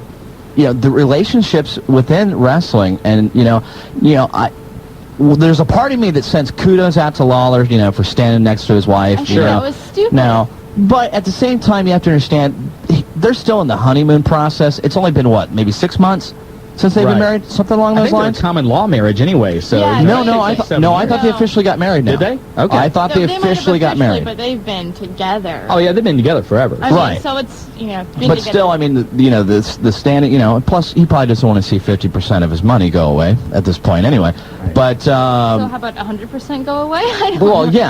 But the guy's pretty wealthy off. He's fine. He could retire, I'm sure, right now and still live comfortably for the rest of his years. But what I don't understand with I don't even know where I was going with that. Where was I going with that? Okay, that's enough of Willie talking for tonight. It's really bad when you lose your train of thought in the middle of the thought. Thank you. Okay, How sad is Julia, that? Kill your mic. Anyway, go ahead, Willie. I'm sorry. But it's another case. But part of me says kudos out to Lawler for standing next to his wife. On the other side, though, he's got to look at it this are you letting your personal feelings, get involved in business? Right. And what Lawler needs to look at is, I've heard for quite some time that the Cat is not the best person backstage to be around. No, there's a lot of people that don't like her backstage. She has a huge head backstage. Yep. And, it's another case of looking past the company as a whole and looking at personal, now, Steve Austin, here's a perfect case of Steve Austin. I haven't heard anything about Steve Austin going in to McMahon saying, hey, put my wife on TV or anything. I heard that actually, they're very happy. She's happy being, the homemaker, I guess. DDP and Kimberly with WCW, they got involved in that where DDP was really upset when they fired Kimberly and he walked out for a while. And it's, I think there's at some point where you just got to go, and it comes down to any point in business. Don't work with people that that you're having a relationship with. The problem is, in any kind of working environment, something could happen. Let's take, for example, let's say here in this building, let's say there's two people that are romantically involved. Sure. And if one gets let go, there's going to be hard feelings on behalf of the other one, and it's only going to affect the environment around them. And that's I don't see it happening in the WWF right now because you've gotten rid of both parties. Right. And from what we've heard, number one, apparently Jerry Lawler was trying to use his influence, throwing it around to get Stacy a more prominent role on television. Right. And Stacy was kind of bragging backstage, that Jerry's going to take care of me and blah, blah, blah. He's friends with fans. And I heard that she actually didn't like the way the storyline was going, or maybe something that that today was debunked. Oh, really? Yeah. Okay. What? I know what you're talking about. Apparently, there was some talk about, and we're going to go ahead and spoil SmackDown a little bit here. Okay. In the Right to Censor, there's a storyline coming up where Val Venus maybe starting to leave that group. He has sex with a woman, and RTC discovers it on SmackDown, of course, with their beliefs that just isn't right. And apparently, the woman was going to be the cat. And part of the storyline was going to be that the cat would kind of maybe work as a spy and destroy the RTC from within by using her flirtation and everything on the various members there, maybe even Ivory, according to what I heard today. And apparently Lawler came up with the storyline. So they didn't have any problem. The original thought was, well, maybe that, she got upset with maybe having to portray this kind of storyline. Sure. But, I mean, let's face it, this is a girl who dropped her bathing suit on a pay-per-view. Yeah. She's not that... and has some very interesting pictures on the net, I might add. Yeah, I mean... On his website. Yeah, so they're not... and they've been very open about what they like to do, behind the bedroom doors, too. Right. In various interviews. So this isn't a shy or bashful couple by any means. So they're saying, no, that wasn't the case at all. Lawler and his people are saying, we have no idea what provoked this. Right. And we really don't know either. I imagine that sometime soon, either, Lawler will be welcomed back into the WWF, or we'll have some kind of official word from Vince McMahon, or I'm sure Jim Ross in his Ross report will maybe, delve into a little further as far as maybe what contributed to this. I would think so, and I don't know. I mean, and how does RTC feel now? I mean, here they were involved in that storyline, and now, well, how are they going to work themselves around that?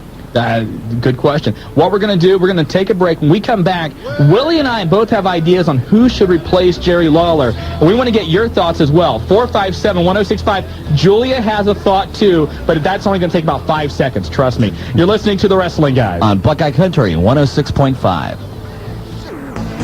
Welcome back to the Wrestling Guys radio show. I am Willie F., and along with Shawn Stidham, and we're taking your phone calls, of course. We are talking primarily about the release of Jerry Lawler, but, of course, we can talk about some other things, too. One thing off topic, real quick. Yeah. Actually, it's not on topic. It's not off topic. It's still on topic. It's about wrestling. But I was watching actually DirecTV, like the other day. Yeah. And they are still showing advertisements for the ECW pay-per-view. I don't know if cable's doing it at all, on any of their preview channels. Right. But they're still saying that ECW's having a pay-per-view in March. Should we call them and let them know that may not be happening? That'd be I thought about calling them a week and a half away. Yeah, exactly. And no, that's unfortunately not going to happen. I'm just telling you, it was on there yesterday.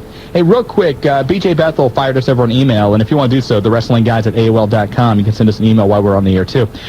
Send over a part of Mike Mooneyham, who is the wrestling journalist for the Courier in Postown in Carolina, about the Arn Anderson story. Okay. And he said, of course, BJ, we want to plug that, thewrestlingpress.com. Check out his website. He does great work. And I'm just going to read this verbatim. Here's what Mike had to say.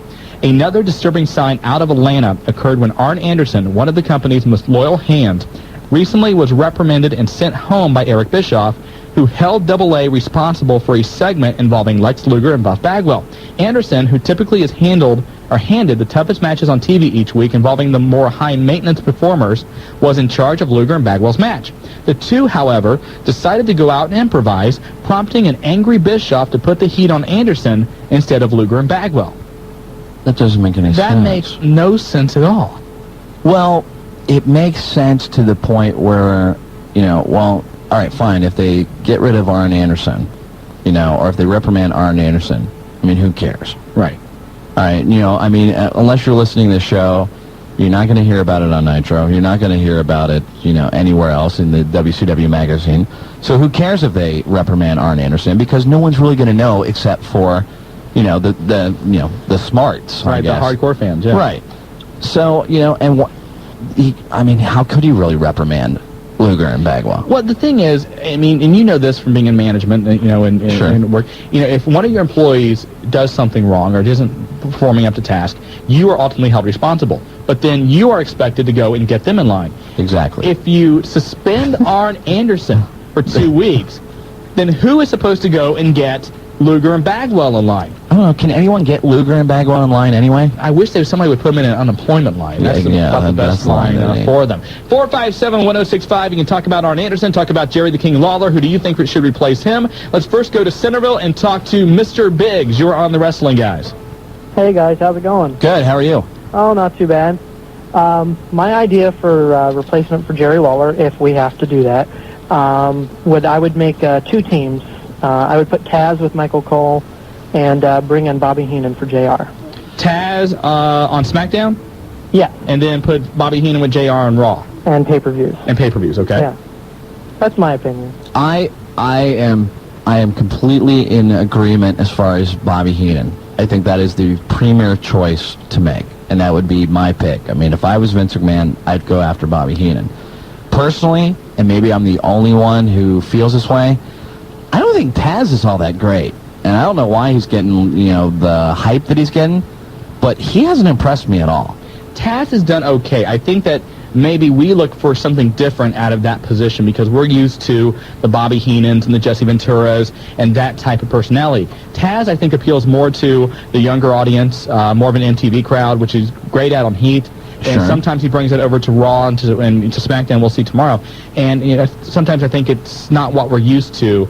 I think he brings some good insights, but the whole delivery of it, I agree with you. Yeah, I don't think he has that down yet. I originally said Bobby Heenan, and Bobby Heenan could be a factor. He's a free agent. He was on our show about a month ago and said, "Hey, I have no problems with Vince. I would go back to the WWF." Mm-hmm. The thing with Bobby Heenan is now he's retired, and I have the impression that Bobby Heenan really likes retirement. And I wonder if he was brought back on a week-to-week basis, maybe for the first month or so, Bobby would be great. I have no doubt about it. But would he then get burnt out like he did at the end of WCW? And that could be very possible. Too. And the other thing with Bobby Heenan is a historical figure in the WWF, which may not be a good thing if he's trying to get a job now, because it's a new attitude, it's a new WWF, and you go back and you look at the first WrestleMania, there's Bobby Heenan. Right. And I don't know if that would be held against him or not. Maybe he's considered too old school for today's WWF. I agree with you. I think he could do a great job if he doesn't get burnt out, but we'll have to wait and see. I just, and really, I don't think that the rest of their announcers, I love JR's announcing. I think that it's great. I was a big fan of Lawler. Michael Cole. That guy, I'm sorry. Well, he failed the NSYNC audition, and, since then, it's got his job. Hasn't really impressed me much. No, I think, Michael Cole needs to do, late night. Now, here's one for you. What about Joey Styles? I made a list of, I have 10 different names on the list. Joey Styles is on the list. He's kind of low. The one reason is he's more of a play-by-play guy than a color commentator. Sure. Now, the one thing I think you could do with Styles, and I don't think they will, is you could eliminate Michael Cole altogether from SmackDown, which would not be a bad thing. Joey Styles by himself, and it would be a great, I think, improvement for that show. The other one, I'll say, if you're looking for somebody in the same vein as Lawler, the sexual innuendos, the kind of the cruder jokes, you know what I mean? Joel Gertner. Sure. He would have to tone it down a lot. Joel would have to tone it down, quite a bit. But Gertner could fill that same kind of role and appeal, I think, to the same kind of niche that Jerry Lawler's fans did. That's a good one. I didn't even think about that. Let's go to line 2 and talk to the Woodchuck. How are you? I'm okay. What's up? Well, I got 2 quick things. Hit it. First, I think Jason Newsted should take over Keen's spot. He's not doing anything right now, so... I don't know how his broadcast skills are. We know he's a decent bassist, but as far as anything else... What else? Well, I had a question about the Harts. Who? Question about the Harts, okay. Okay. You know how so screwed up they are right now? Sure. Do you think would have been as screwed up if Owen had died? Oh, I don't think it's any question. I don't think there would have been as screwed up. I don't see where Owen's death played any part with the stuff going on between Bruce Hart and Davey Boy Smith and his wife, but certainly the hard feelings between Brett and his sisters-in-laws probably would have come out at some point, but maybe not as soon as it did, and maybe not as ugly as it did. Yeah, I think it would have come out eventually. Things like that always do. Yeah, so who knows? 457-1065. Another name I have down on the list, and I think maybe this could be. I think this would be my number 1 pick. That's a long shot. It's a big long shot. But Cyrus, long shot, a very big long shot. But I think he would be excellent in that. He didn't role. leave there on very good terms, from what I understand. That's true, but there's been other people in the WWF that came back that left on somewhat shaky terms as well. And you're looking for somebody who is more of a heel, can be controversial, witty. Yeah. And Cyrus, I think, fills all those roles. I was never a big Cyrus fan, though, either. Really? See, I loved his work in ECW. Not so much at the role of being the network and being, the kind of the antagonist with Joel Gertner, but when he, would fill in on the pay-per-views when he first started doing that, I thought he was a breath of fresh air. One name I've heard popped around too has been Mick Foley. That's not a bad idea. Have Mick Foley come in, and take that spot. Have him basically be brought in that way. Granted, it wouldn't be, as a heel, but Lawler really wasn't. He was kind of he was a tweener. He was in between basically being a heel and a face. Right. It depended on who was wrestling, at that point. And I think Mick Foley could actually. Mick Foley is a pretty quick-witted guy. Right. I think that he would actually do all right on that. The one thing I hope they don't go with Taz on a permanent basis, just because I would rather see Taz in the ring than outside the ring. Absolutely. But with all of the talent, with all of the new signings the World Wrestling Federation has had, maybe the only role for Taz, as far as getting any prominent face time, is going to be as the color commentator. Which is a shame. And what happens when, I guess they're picking the tough enough contestants tomorrow? Right. From what I heard. Now, Taz is already slated to do that show. Taz is slated to do that, but also Al Snow is going to work on that as well. Right. And so, that's going to be keeping Taz a little bit busy. There's another guy, if you're looking to bring somebody out from a wrestling standpoint, put them behind the mic, Al would be great in that role. Al would be great in that role. Quick-witted. Very quick-witted. He could do very well in that job. Let's take another phone call. Let's go to Kettering and line 7 and talk to Andy. Welcome to the Wrestling Guys. Hey, how you guys doing? Good. I just got 3 quick things right now. 3, okay. Okay, I just got done. They keep increasing every single week. I just got done adding it up, and next week... What, the 3? You got up to 3. Way to go! Yeah! Sorry, Andy. Okay. Next week, as far as I know, will be the 100th Wrestling Guys show. Really? Really? Okay. I didn't even know that. I didn't know. Okay. That's cool. Thank you. And I have an idea for who can take over the King's place on SmackDown or Raw or whatever. Okay. Michael Hayes. Not bad. Not bad. I think, though, the way he's been in the WWF is far removed from Michael P.S. Hayes that we saw, in the UWF and the NWA. So I don't know. It's been so long since he's had that type of role. He doesn't have the name power, I don't think, either. No, I don't think so either. I don't think he has the same attitude or same perception by the fans to be the same, Michael Hayes that I liked him when he was in UWF. I thought he did well there, but that's another idea. That's not bad. And the thing is, you really have to find someone who's going to pair up nicely with JR, too. Which Michael Hayes did. They did work together, back then, so there's some history there, but I don't know if he could be brought back and work effectively today. I don't think so, and I think actually, him at the buffet. I think his buffet prices are too high now. And what's your third thing, Andrew? I was wondering if Pamela Paulshot got released in WCW too. Not that I've heard. I wouldn't be surprised if she does, but I haven't heard her name come down the waiver wires. So, okay. All right. Thanks, Andy. Talk to you later. So we've had let's see, we've had Michael Hayes. And who else do you have on there? On my list. I'm not going to say him. So people Cyrus, Joel Gertner, we've already mentioned. Joey Styles has been mentioned. Taz has been mentioned. Bobby Heenan's been mentioned. Another one, and I have a couple long shots on here. Okay. One long shot would be Vince McMahon. Sure. Because Vince used to be the play-by-play guy. We know he did it for so many years. Has a love for that. And I think he would appreciate going out there and taking a crack at it now from a heel perspective and taking over that color analyst job. I don't know. A long shot, I'll admit that, but, I think it's a long shot because I don't think Vince would like to actually be out there for that long. And the reason is, from everything that I hear, Vince really enjoys having the hands-on in the back. Comes out, does his segment. After that, he's he's happy being in the back, watching the show, watching it progress, tweaking things, and I don't think he could do that from the announcer's booth. Another one I put down is Shane McMahon. He's been out for a while. There could be a way to bring him back in. I don't think he would be very good. I don't think he'd be very good either. But I think that's another candidate that they may consider. Let's go to Yellow Springs, line 4, and talk to Chris. Chris, welcome to the Wrestling Guys on Buckeye Country 106.5. How you guys doing tonight? Good. I just have 2 questions for you. First one, I hate to see the King go. He makes it funny.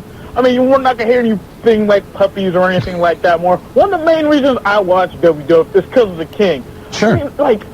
He just makes it so funny. It's just, I don't know, man. If they just had a bit with the King, I could watch, the whole 2 hours of it. But anyways, what about the one host that does, not metal, but, not Superstars, with the one, WWF show on Saturday morning on not USA, but TNN? What, Coachman? Yeah, Coachman? That's not a bad idea, but again, I think... It's kind of dry. I think he would be slated more for a play-by-play role than a color analyst job. Now, he does do the play-by-play for, is it Jacked or Metal? Yeah, it's one of those. With Tom Pritchard, who I also have on my list. Pritchard could be another candidate. I just don't think he has the name power to I don't think get Pritchard that job. has the time to do it either. That's true, too. Okay, and this is my last question. If Shawn Michaels does come back, how are they going to work him in now? How are they going to work him back? Yeah, I don't know. We were kind of surprised that Triple H didn't have any appearance at all this past Monday on Raw. And what we'd heard originally was that maybe that Michaels would be involved at his match at No Way Out, costing the match at Austin, and then you have the built-in semi-main event with Triple H and Shawn Michaels. Now, from what we understand, Triple H was not used on Raw Monday night because they want to focus from Triple H and Austin to The Rock versus Austin, which, unless they change this to a 3-way with Triple H, Hunter's got to have something to do with WrestleMania. Right. And actually, I've got to, for those of you who are old enough to drink, there's a really good drinking game that I think you can have for the next month up till WrestleMania. Every time The Rock and Austin have a stare down, you have to take a shot. You're going to be toast. Yeah, that is a good one. That's a good one. Hey, appreciate the phone call. Okay. Thanks very much. We got to get to a break. More when we come back. We are the Wrestling Guys. On Buckeye Country 106.5.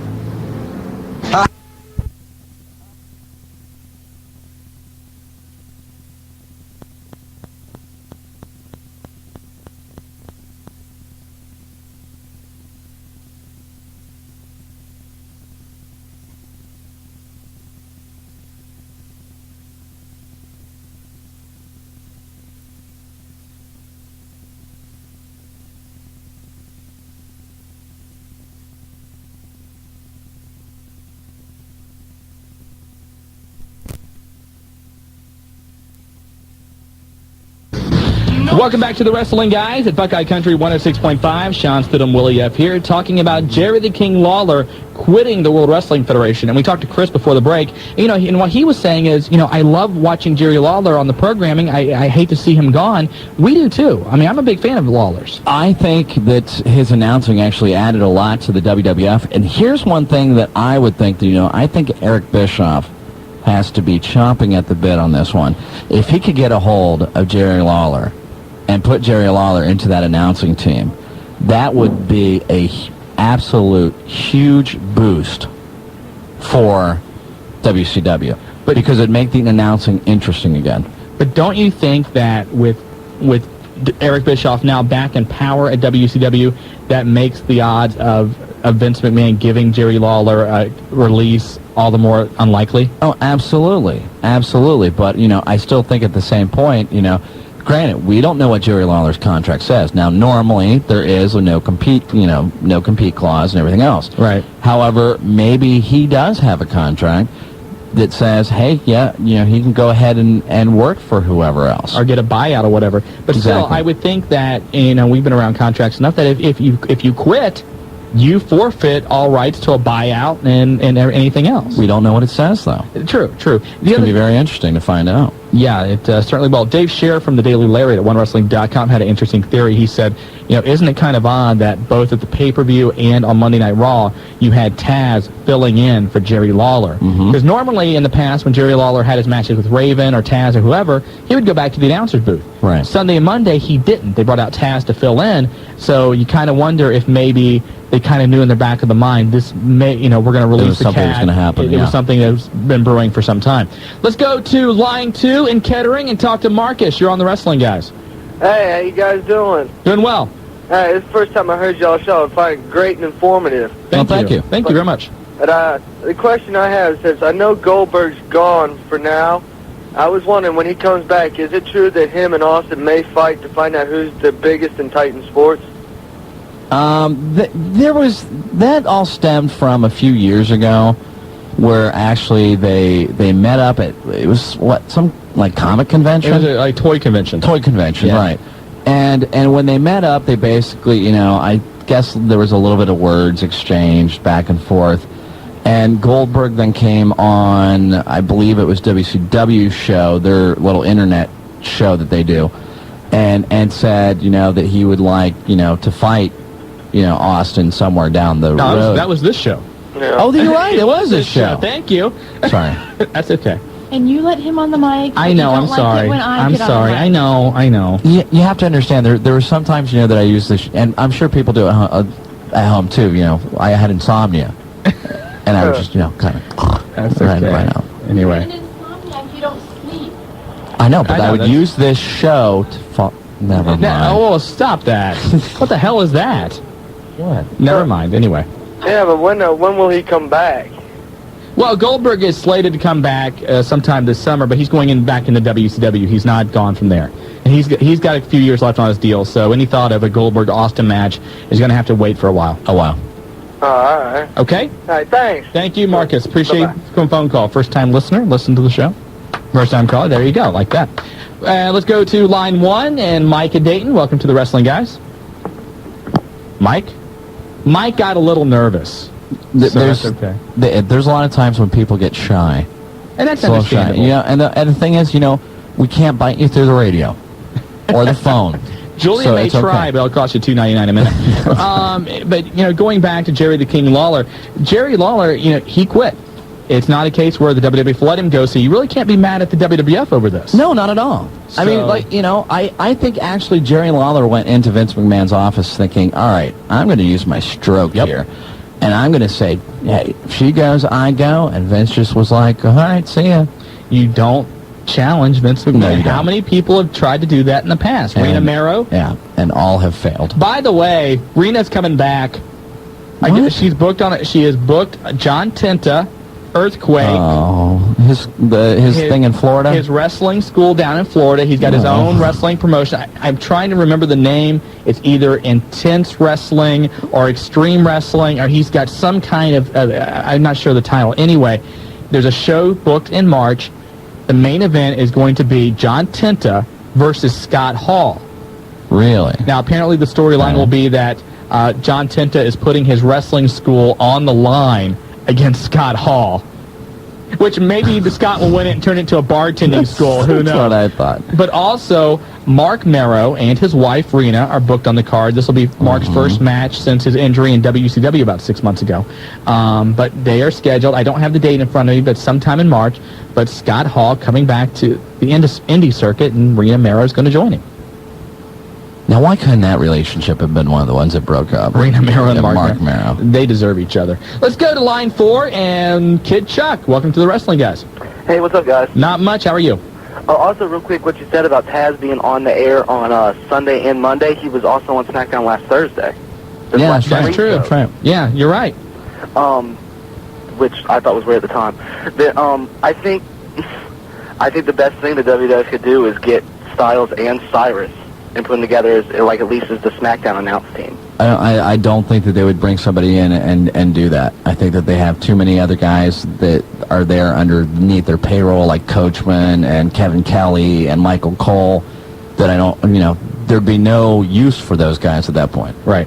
Coachman and Michael Cole don't need jobs anyways in the WWE. Well, again, Michael Cole failed the NSYNC audition, so he can't really I think he was trying to be an O-Town. And Coachman, Coachman actually does now. If you watch like the pre-game, before the pay-per-views, he does that, and that's kind of a thankless job as it is. To have to sit there and basically build up for the pay-per-view. So I think they're happy with Coachman in that aspect, and actually. As far as that goes, I think he does a fairly good job with it. Yeah, doesn't he also host Livewire on Saturday mornings too? He does that too. I mean, he does okay. I mean, it's not that difficult of a job, but he does okay. The play-by-play he does for Jacked is fine. Yeah, but the play-by-play they do on Jacked is totally scripted. They're not there doing it live. I mean, him and whoever he does it with, Pritchard or whoever, they have like the things they're supposed to talk about. Right. I mean, that makes it a little bit easier. Yeah, it's not so much doing the play-by-play and the commentary on those shows as much as it is hyping the pay-per-views and everything else. So it's a little bit of a different job for those guys. I haven't been able to find anything. Who has Rhino been wrestling in his dark matches that he's been doing? Rhino wrestled... it was the Dupps. It was one of the Dupps, One of the Dupps last week, and then I thought it was Scott Vick last night. I've got the SmackDown tapings around here somewhere.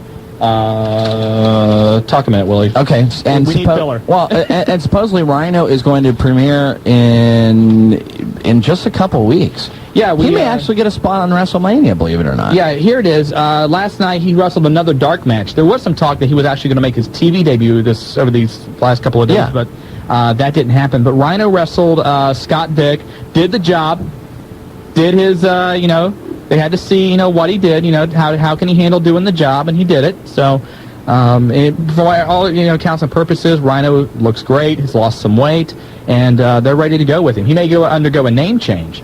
I heard that. I heard they were also talking about Just Incredible going in and doing a name change. And how do you do that when he's already been coming out as Just Incredible? Yeah, exactly. The actual, his new video says Just Incredible splattered on the screen, and... Yeah, I had that same thought you had, Willie. I was like, well, they've already introduced him on TV, so it'd be kind of redundant to go back. But you read that too? I mean, wasn't it Ross that came out and said that? JR came out on the Ross Report last weekend. No, we may have to do a name change.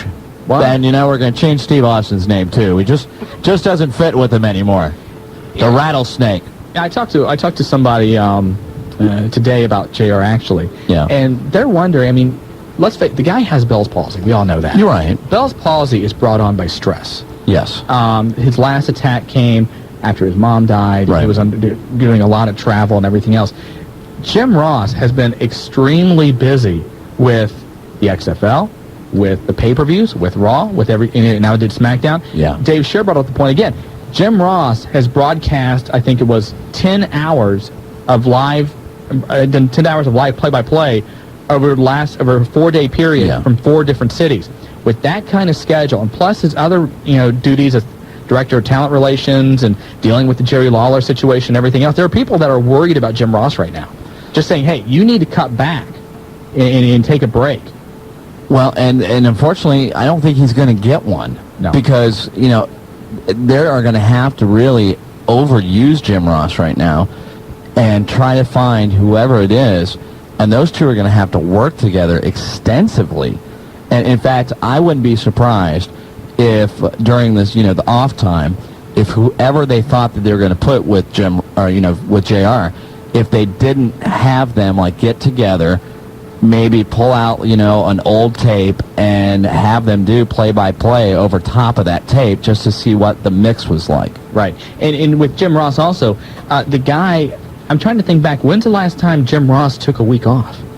I mean, he came back, forever. 2 years ago with WrestleMania, came back and did the play-by-play there, and maybe, he got attacked by Triple H and, didn't do the rest of the broadcast, but he was still there working behind the scenes. Mm-hmm. As far as just taking a week off and just relaxing, it's been probably 2 years. It's going to be probably 2 more years before he gets one. Oh, jeez. So you're listening to the Wrestling Guys. 457-1065 is his phone number. More your calls when we come back on Buckeye Country 106.5. And I'll tell you why later. Welcome back to the Wrestling Guys, Buckeye Country 106.5. Shawn Stidham, Willie F., Julia across the board. And if you want to email us while we're on the air, you can do so, thewrestlingguys@AOL.com. And Julia, we have an email, somebody with their thoughts about who should replace Jerry Lawler now that he has quit the WWF. Right. Okay, that's the point where you say, okay, the email is from... Okay, the email's from... Hold on. If Tim Collier from the International College of Broadcasting is listening, please call me. We need to get Julia in a class right away. Okay, go ahead. I'm sorry. It's from McGillum 5966942 at cs.com. Is that like a prison number? I don't What is know. that? It's kind of scary.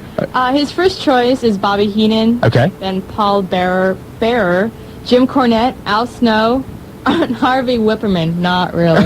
Little joke there. He's kidding. The Honky Tonk Man, William Regal, Midian, Deborah. Oh, then his comment is for Deborah. Hey, she may not announce well, but she could look pretty sitting there. Oh, that's real nice. That's good. That's nice. Kevin Kelly. No. And what about Mark Madden? Then he goes, I don't think so. The thing about, if the WWF was to get Mark Madden, they would have to really increase the budget on the buffet in the back. We'll have to do a lot of things. Yeah, but thank you very much. Again, the wrestling guys at AOL.com. You like that I think idea? they have too many women there for Madden to sexually harass. The WWF. One person that they mentioned, and I had him on my list too, is Kevin Kelly. Although I think for Kevin Kelly to take that role... He has no personality. Well, for those of you that don't know Kevin Kelly away from the World Wrestling Federation, he does play a heel manager in Memphis Championship Wrestling and also the ECWA and other various promotions. If he could take that role again, you could very easily see him going heel, getting upset with The Rock over the Hermie jokes and everything else. And, it may be a short-term thing where he managed somebody against The Rock and then maybe taking that role, too, as the heel commentator. I don't know. It's a thought. Again, you have to look at all the possibilities. I don't think so.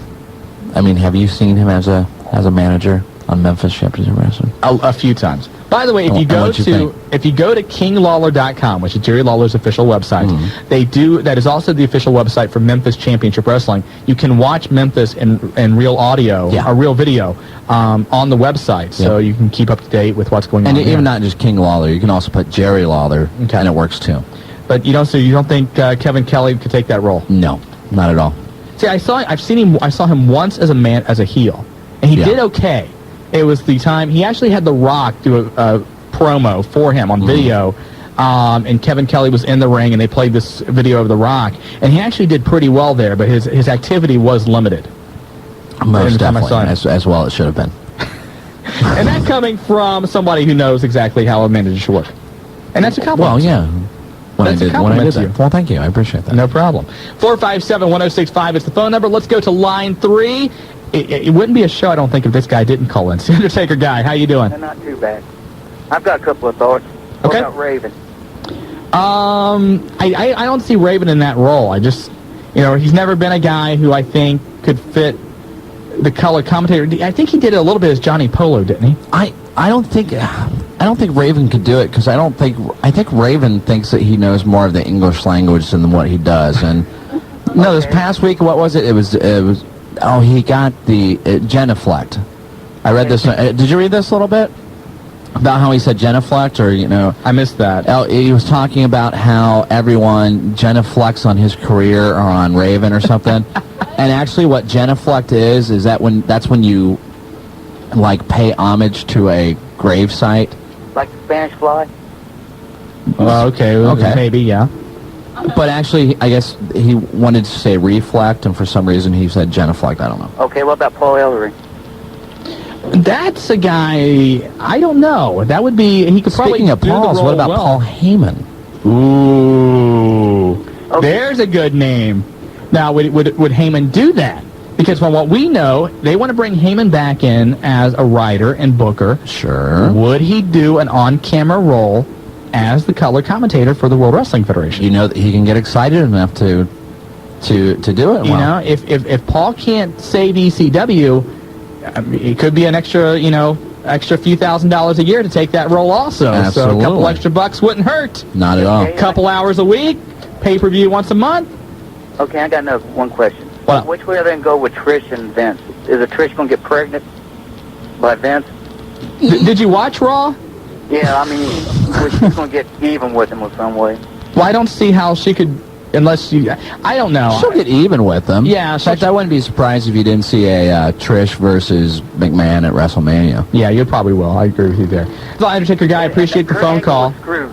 Yeah, okay, Kurt Angle got screwed. There you go. One thing I didn't understand this past Monday on Raw is the entire turn between Vince and Trish. Trish Stratus is not a sympathetic character in this in any way. A lot of people look and go, well, the slight got what she deserves. Right. And certainly Vince or Stephanie, neither of those are a babyface. And so it's the whole shades of gray thing, I guess, popping up in the World Wrestling There was a lot of people actually applauding it. I mean, did you know? Well, I mean, when she got dumped on and everything. Yeah. So I didn't understand that either. I mean, the timing of it, it struck me as odd. I think Linda maybe was getting just a little bit too upset really backstage. You think so? Yeah. There was something probably to play in with that, especially. Well, okay, never mind. Okay. You notice how Julia starts talking, doesn't turn on the microphone until 5 words into it, and then turns off the mic before she's done. Well, you need to work on her self-esteem a little bit. That's just her warming up. By the way, XFL Vice President of Sales, Bob Riordan, announced today he is leaving to take a similar position with the College Football Television Network. He's leaving after disappointing ratings and having to lower ad rates as well as starting make goods on ads because of the poor ratings. Well, the band left the Titanic, too. Yeah, they did. Well, not the movie. I'm talking the actual. No, they didn't. Yes, the band left. Okay, we're not doing Titanic talk. I really didn't think they did. There's very few things I don't like intensely hate. Titanic is one of them. I was We're not doing Titanic. I was trying to come up with a clever analogy. That's all I was. I didn't mean to take it on to the next degree. There's a couple of things I just really don't like. Titanic in West Virginia. Other than that, I'm okay with everything else. And luckily, I don't think we go to West Virginia. You don't want to go to West Virginia, no. I've been there. Yeah, me too. Let's go to line 6 in Trotwood. It's Tommy. Welcome to the Wrestling Guys. Hey, how's it going? Good, Tom. I have a couple of suggestions on who should replace the King. Go ahead. All right. Hardcore Holly. He's not bad on the mic, and they don't seem to have any place for him to wrestle. He's a little too hyper. Yeah. Well, and long shot, but Jim Cornette. He was on my list as well. Yeah. Actually, I don't think it's as a long shot as you think because he's done the job before. I just think that his role right now down in Louisville is much more important than him taking the job as the color commentator. And I think there's other people they could get, I hate to say this, maybe better than Jim in that position. But JR and Cornette are very close. Yes, they are. From their Smoky Mountain days. Mm-hmm. In fact, Ross has gone down there on a couple of occasions and actually done play-by-play to Cornette's color commentary for the OVW shows. And let's remember that Jim Ross is the director of talent relations, which would include the broadcast team. Absolutely. So you got to think a guy like Jim Cornette, maybe even the caller mentioned earlier in the show, Michael Hayes, somebody that Jim Ross has worked with in the past, could come back and get that role. A lot of this business is who you know. Yeah, most definitely. Jim Ross knows a lot of people. One person, and I actually put this guy on my list just kind of as a joke, is Jesse Ventura. Yeah, that would be good. It would be good. It would be a coup, but I just don't think it's going to happen. Let's go to line 5 and talk to Master Ken. Welcome to the Wrestling Guys. How are you? I'm doing fine, and you all? Not too bad. Now, you know what? I wouldn't mind seeing Vince McMahon come back to the play-by-play table. You think Vince should do it? Yeah. Vince or Shawn Michaels. Shawn Michaels might not be bad. Yeah, Michaels said earlier that, he wanted to be on TV every week, but he didn't want to wrestle every week. That might not be a bad thing. And, Lawler certainly got in the ring on occasion, while he was doing the role while sitting in the announcer's chair. So it's not inconceivable that Shawn Michaels could do the same thing. Hey, what about Hulk Hogan? Haven't seen him in a while. Well, Hulk Hogan is still under contract with WCW, and despite what he says, he is not going anywhere but WCW. Why haven't they been using him yet? Well, the biggest problem is that the sale to Eric Bischoff and fusing it has not been officially done yet. And until it is, what the idea that Bischoff had is to take the brand names of WCW, your Goldberg, your Booker T, those guys, and hold them back, and then when the new WCW reemerges, he would bring them back in and kind of, they come back and take control from Ric Flair, and it's an all-new WCW. Problem is the sale's not complete yet, and the ratings have been going down. That's why you saw Booker T come back early. Once the sale is complete, you're going to see a bunch of new guys in WCW. Steve Corino will be there. Yep. Kid Cash will be there, and you will start to see also the return of a lot of old WCW names, and I'm sure Hulk Hogan is more than likely going to be one of them. And what about Savage, the Macho Man? Eric Bischoff, again, if you check out this month's WCW magazine, a very good in-depth, candid interview with Eric, and he said, Savage is, we haven't talked to him yet. I think he's still a great character. He probably has a few more years left, but, we haven't talked. So, and again, we mentioned on the show a couple weeks ago, I think you brought it up the best, Will, is, I don't know if Savage really wants to be in wrestling right now. Yeah, what is he doing right now? Huh? What is Savage doing right now? He just got done doing the Spider-Man movie and collecting a pretty good check from it, from what I understand. Yeah. Hey, one more thing. What will happen to Triple H now since him and Austin is done with? Well, I wouldn't be surprised. I think over the next few weeks, because Triple H won the match this past Sunday, even though they want to move the focus maybe from Austin and Triple H to Austin Rock, I still think Triple H is going to pop up and say, you know what, I beat Austin, I should be the #1 contender. There's, 5 or 6 weeks till WrestleMania? Yeah, it's April 1st. Yeah, so there's plenty of time for them to have another storyline, to do something along those lines. And the other thing, too, with Triple H, I wouldn't be surprised if they do turn the main event into WrestleMania back into a 3-way or even a fatal 4-way like last year. I hope they don't, but I wouldn't be surprised. I wouldn't mind seeing a triple threat match with Triple H, Austin, and The Rock, since we missed the one in '99 at Survivor Series because of The Rock. It could happen. We will see. Yeah, all right. All right, thanks a lot, Ken. We appreciate the phone call. Julia, should we take one more, or should we go to a break? We'll go to a break. Just quick decisions. That's why I love Julia. Doesn't hold back, just right now. She's a mover, she's a shaker, she is Julia. You know what? The 69th wonder of the world. The quick decisions went down on the Titanic, too. You are listening to The Wrestling Guys. On Buckeye Country, 106.5. Welcome back to The Wrestling Guys at Buckeye Country 106.5. Shawn, Stidham, and Willie F. And Julia, the 69th wonder of the world, is here. Let's go to Greenville in line 8. It is Alan. Welcome to The Wrestling Guys. Yeah, what you were talking about was this past week is Shawn Michaels. Now, he signed a contract with WWF. Yeah, he actually signed, I think it was a 3-year? He actually did sign a 3-year extension, and he sold his wrestling school down in Texas. So he is going to make a full-time comeback. So the guy was mentioned maybe he could be the next commentator and maybe work him into the thing. Yeah, very possible. The one thing is, I think that they probably already have a storyline idea for Shawn Michaels in place because it's been known for some time he's coming back. And the thing with Jerry Lawler, he blew up yesterday and quit, so that was kind of unexpected. But, they could always change some things around and put him back into that role. Now, second question. Previous weeks you mentioned that about the Rock angle. Now, they were saying maybe that Rock is going to be missing in March. Now, is that still going to happen, or is he going to be more with the wrestling, or is he going to be out, or whatever? He's going to be primarily off the house shows, but he will still be available for TV, from what I understand. Correct. He's going to do some work on The Scorpion King, the prequel to the Mummy movies. And, basically he'll work, Mondays only, or maybe do a video for SmackDown or something, and then the rest of the week spend the time filming his parts of the movie.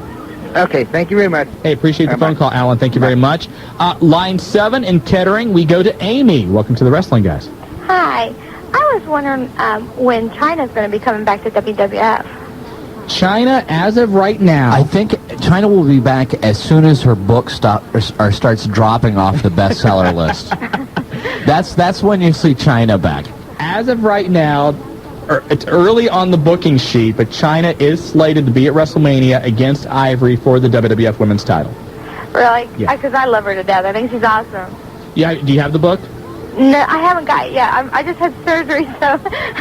Oh. I just had surgery on my knee, so I'm, kind of bedridden right now. So you can't read when... I can't go out to get one. Someone should bring you they should bring it to you. They should. Well, you can call my mom and tell them to go get it for me. All right. We'll do that. I tell you, Julia, get her number off the air. We're going to call her. I'm serious. Get her number off the air. We're going to get her the book.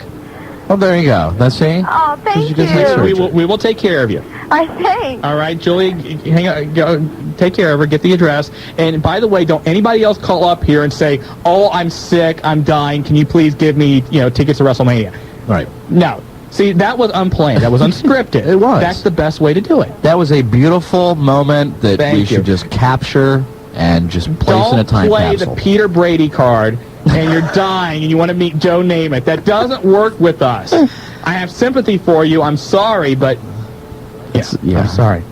By the way, I got to mention this story. Sure. Eric, who you know is a good friend of ours, he shows up when we do live appearances and things like that. Called me right before the show, left me a message, and he's totally geeked out now because Fire Pro Wrestling is being shipped tomorrow. Oh, and that's we have right. A lot of people you told me about this game. We have a lot of people who are video game fanatics, and I'm one of them. I'll certainly agree to the wrestling video games. If you want maybe the best wrestling game there is, just for the playability and everything else, go out and get a Sega Dreamcast. They're cheaper now. Get a Dreamcast. That's right. Get hold of therage.com, the website, and order Fire Pro Wrestling D. It is a tremendous game. It has like 200 wrestlers, and the nice thing about Japan, they don't care about copyright laws. They put everybody in the game. That's what I heard. So everybody from the WWF, WCW, ECW, all the Japanese guys, they're in the game. You can have Royal Rumbles. You have the only thing is you got to learn Japanese. That's the downside. But no, there's like translation tables you can get on the internet. It's going to take some work for you to enjoy it. But I'm serious. The game is excellent. I had the version for the Saturn, and I still play it. It's a tremendous game. You have to get what? You have to get translation tables from the internet? Translation tables from the internet. This sounds like something they do on the mole. Okay. It sounds like one of those challenges that they have. Well, the nice thing is if you figure it out, you win immunity. So that's the nice thing about it. That's good. But no, seriously, go to therage.com, order the game, and then you have to get a converter for the Dreamcast, which is like $20. And then get the Dreamcast, which you can buy used, go to Electronics Boutique, Mont Fairfield Commons, see my friend Bob, he'll take care of you. And you can get, your Dreamcast, and there you go. You're all set. Wow. But yeah, Eric's like going to take vacation for this game. You are like glowing now. The game's over awesome. This game. The game is incredible. Okay. I'll give you my Saturn one. You can try it out. Okay. You have to learn the translation tables up, but Granted, it's a total geek moment, but I was going to say, I don't know if I have that much time to actually geek out over a video game. Willie? What? Do we need to bring up your DVD collection? That's a different kind of geeking. How many? I don't have to convert. How many DVDs do you own? Do I have? How many I haven't counted them. I haven't counted them recently. The last time you and I talked, it was like over 400. It's probably about 5. It's about 5. You have 500 DVDs. All right, but let's put this in perspective. The last time we talked about this subject, I said, out of all those DVDs, how many have you not watched? Because I went out before, and you see like a clearance sale videos, something like that, and picked up 10 videos at a time. And there's a couple I still haven't watched. You set them back, and then when you're sitting around one night, nothing to do, you pop in one and you watch it. I made a goal to myself though. I had to actually no, this is true. I had to actually watch all the ones that I hadn't watched before I could get another one. And have you done that? Yes, I did. So you've watched like all 500 DVDs. Yeah, but you have to admit. See, now so I have 500 DVDs. Which, by the way, the ECW, the new one, is really good. Well, ECW is fine. No. But you went out and actually bought the Battlefield Earth Special Edition. No, I did not. Come on. No, I did not. Yes, you did. No, I did not. Dude.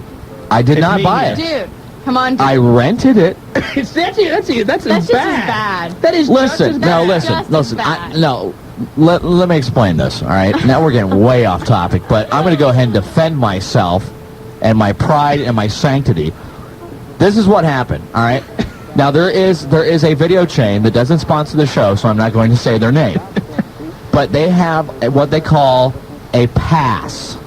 And what you do is you get, you give them like $20, and then you get like a DVD a day. Correct.